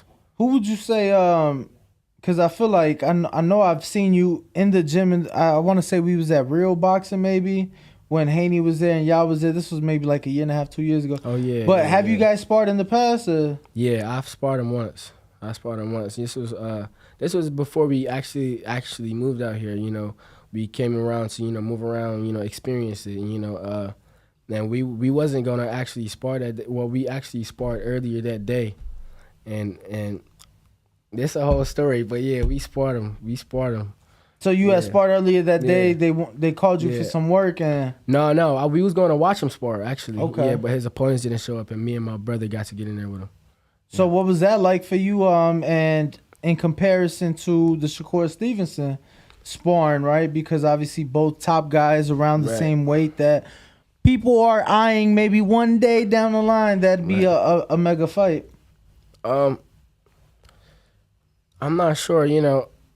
I shared the ring with him, but I was at the same time I was a lot younger. I was 16 years old. I held my own, but it was a little different.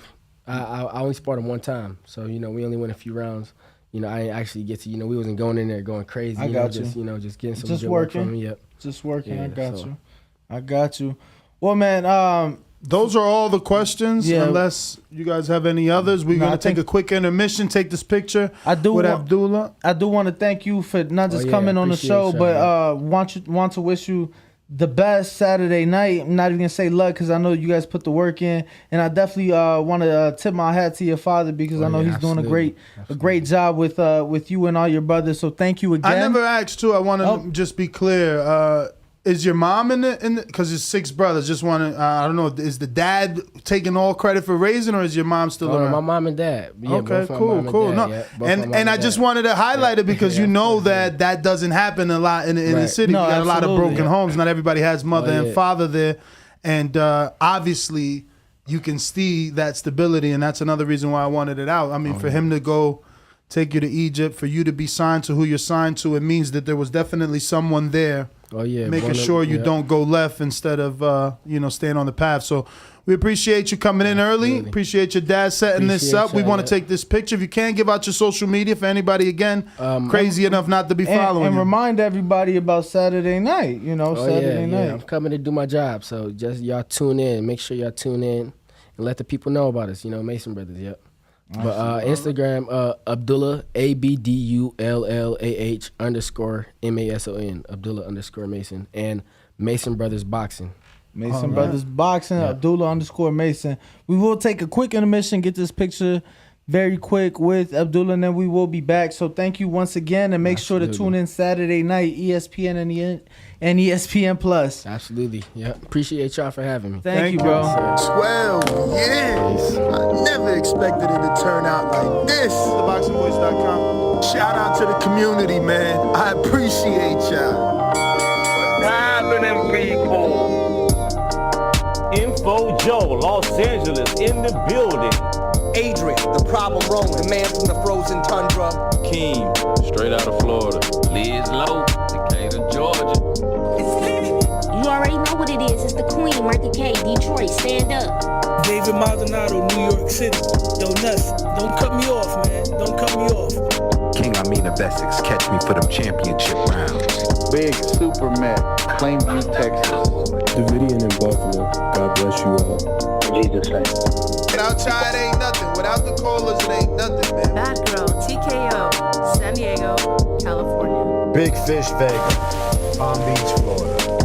Tree, the Incredible, straight out the ATL. James Benitez, Huntsville, Alabama. It ain't hating, it's just the truth. Show Kid, Mount Vernon, New York, suckers. SDS Promotions. Coach Mide from London, UK. Checking in from Tennessee, it's Lethal James, P-A-Y-N-E. It's lethal. Line 6 Reed, just spreading that boots gospel. Bo from Bama, only in America. Well, I'm a true attestation to the American dream. King Born, Crown Heights, Brooklyn. You heard? 4 chicken wings and french fries, breakfast of champions. Let's get to it. JT, New Orleans, Louisiana. Stuff like that. Yo, TVV, this Coach J-Mac. New Orleans, Louisiana, 504, baby. What have you? C. Y. E. California. Like the video, subscribe to the channel, join YouTube members and Patreon for some. This is the #1 pound for pound and 2 division champion, Marvin the Tank Furman from Dallas, Texas. Mr. LV Southern, from DC to Stunt City, Bomb Squad. Brandon Maurice, aka the AJ Trucking, straight out of Cincinnati, baby. Madbat 100, U.S. Virgin Islands. Chickarelli, Hollywood, California. Louis Reyes, Boston, Mass.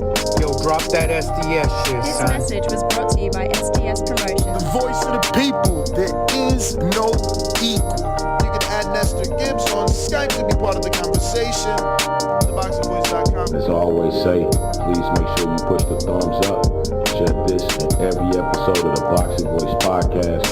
This is TBD for life. If you ain't on Patreon,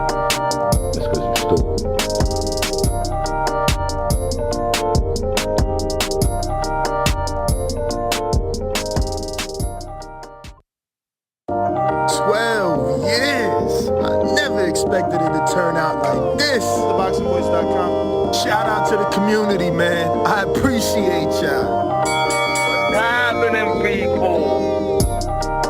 Info Joe, Los Angeles, in the building. Adrian, the problem wrong, the man from the frozen tundra. Keem, straight out of Florida. Liz Lowe, Decatur, Georgia. You already know what it is. It's the Queen, Martha K, Detroit, stand up. David Maldonado, New York City. Yo, Nuss, don't cut me off, man. Don't cut me off. King Amin of Essex, catch me for them championship rounds. Big Super Mac, Plainview, Texas. Davidian in Buffalo. God bless you all. Jesus' name. Without y'all, it ain't nothing. Without the callers, it ain't nothing, man. Bad Girl, TKO, San Diego, California. Big Fish Vegas, Palm Beach, Florida. Tree done incredible. Straight out the ATL.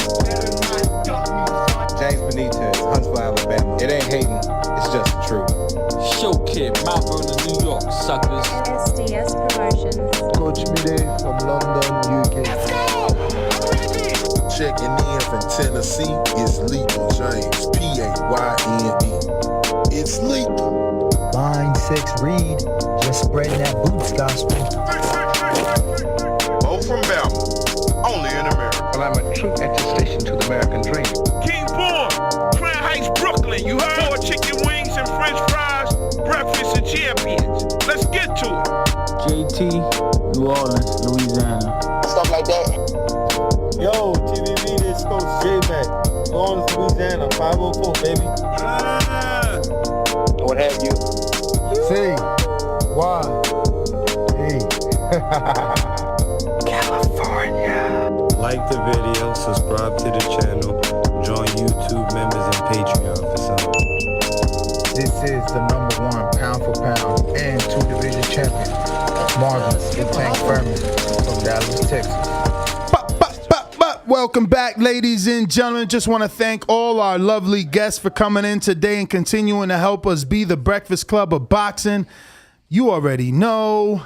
Nest GTO. If you want to call in, you want to voice your opinion, you want to give us your early prediction on Valdez, Stevenson, Valdez, Katie Taylor and Amanda Serrano. It's a lot going on this weekend. A lot of fights.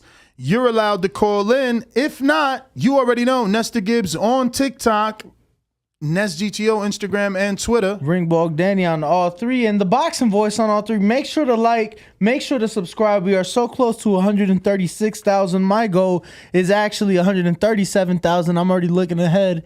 That's my goal for this weekend, 137,000 subs. Make sure to like, sub, and go check out our social medias, Nest GTO, Instagram, and Twitter. Nestor Gibbs on TikTok, the Boxing Voice on all three, and Ringbog Danny on all three. Yeah, it looks like there's no callers. Nest GTO, we're out of here. Peace.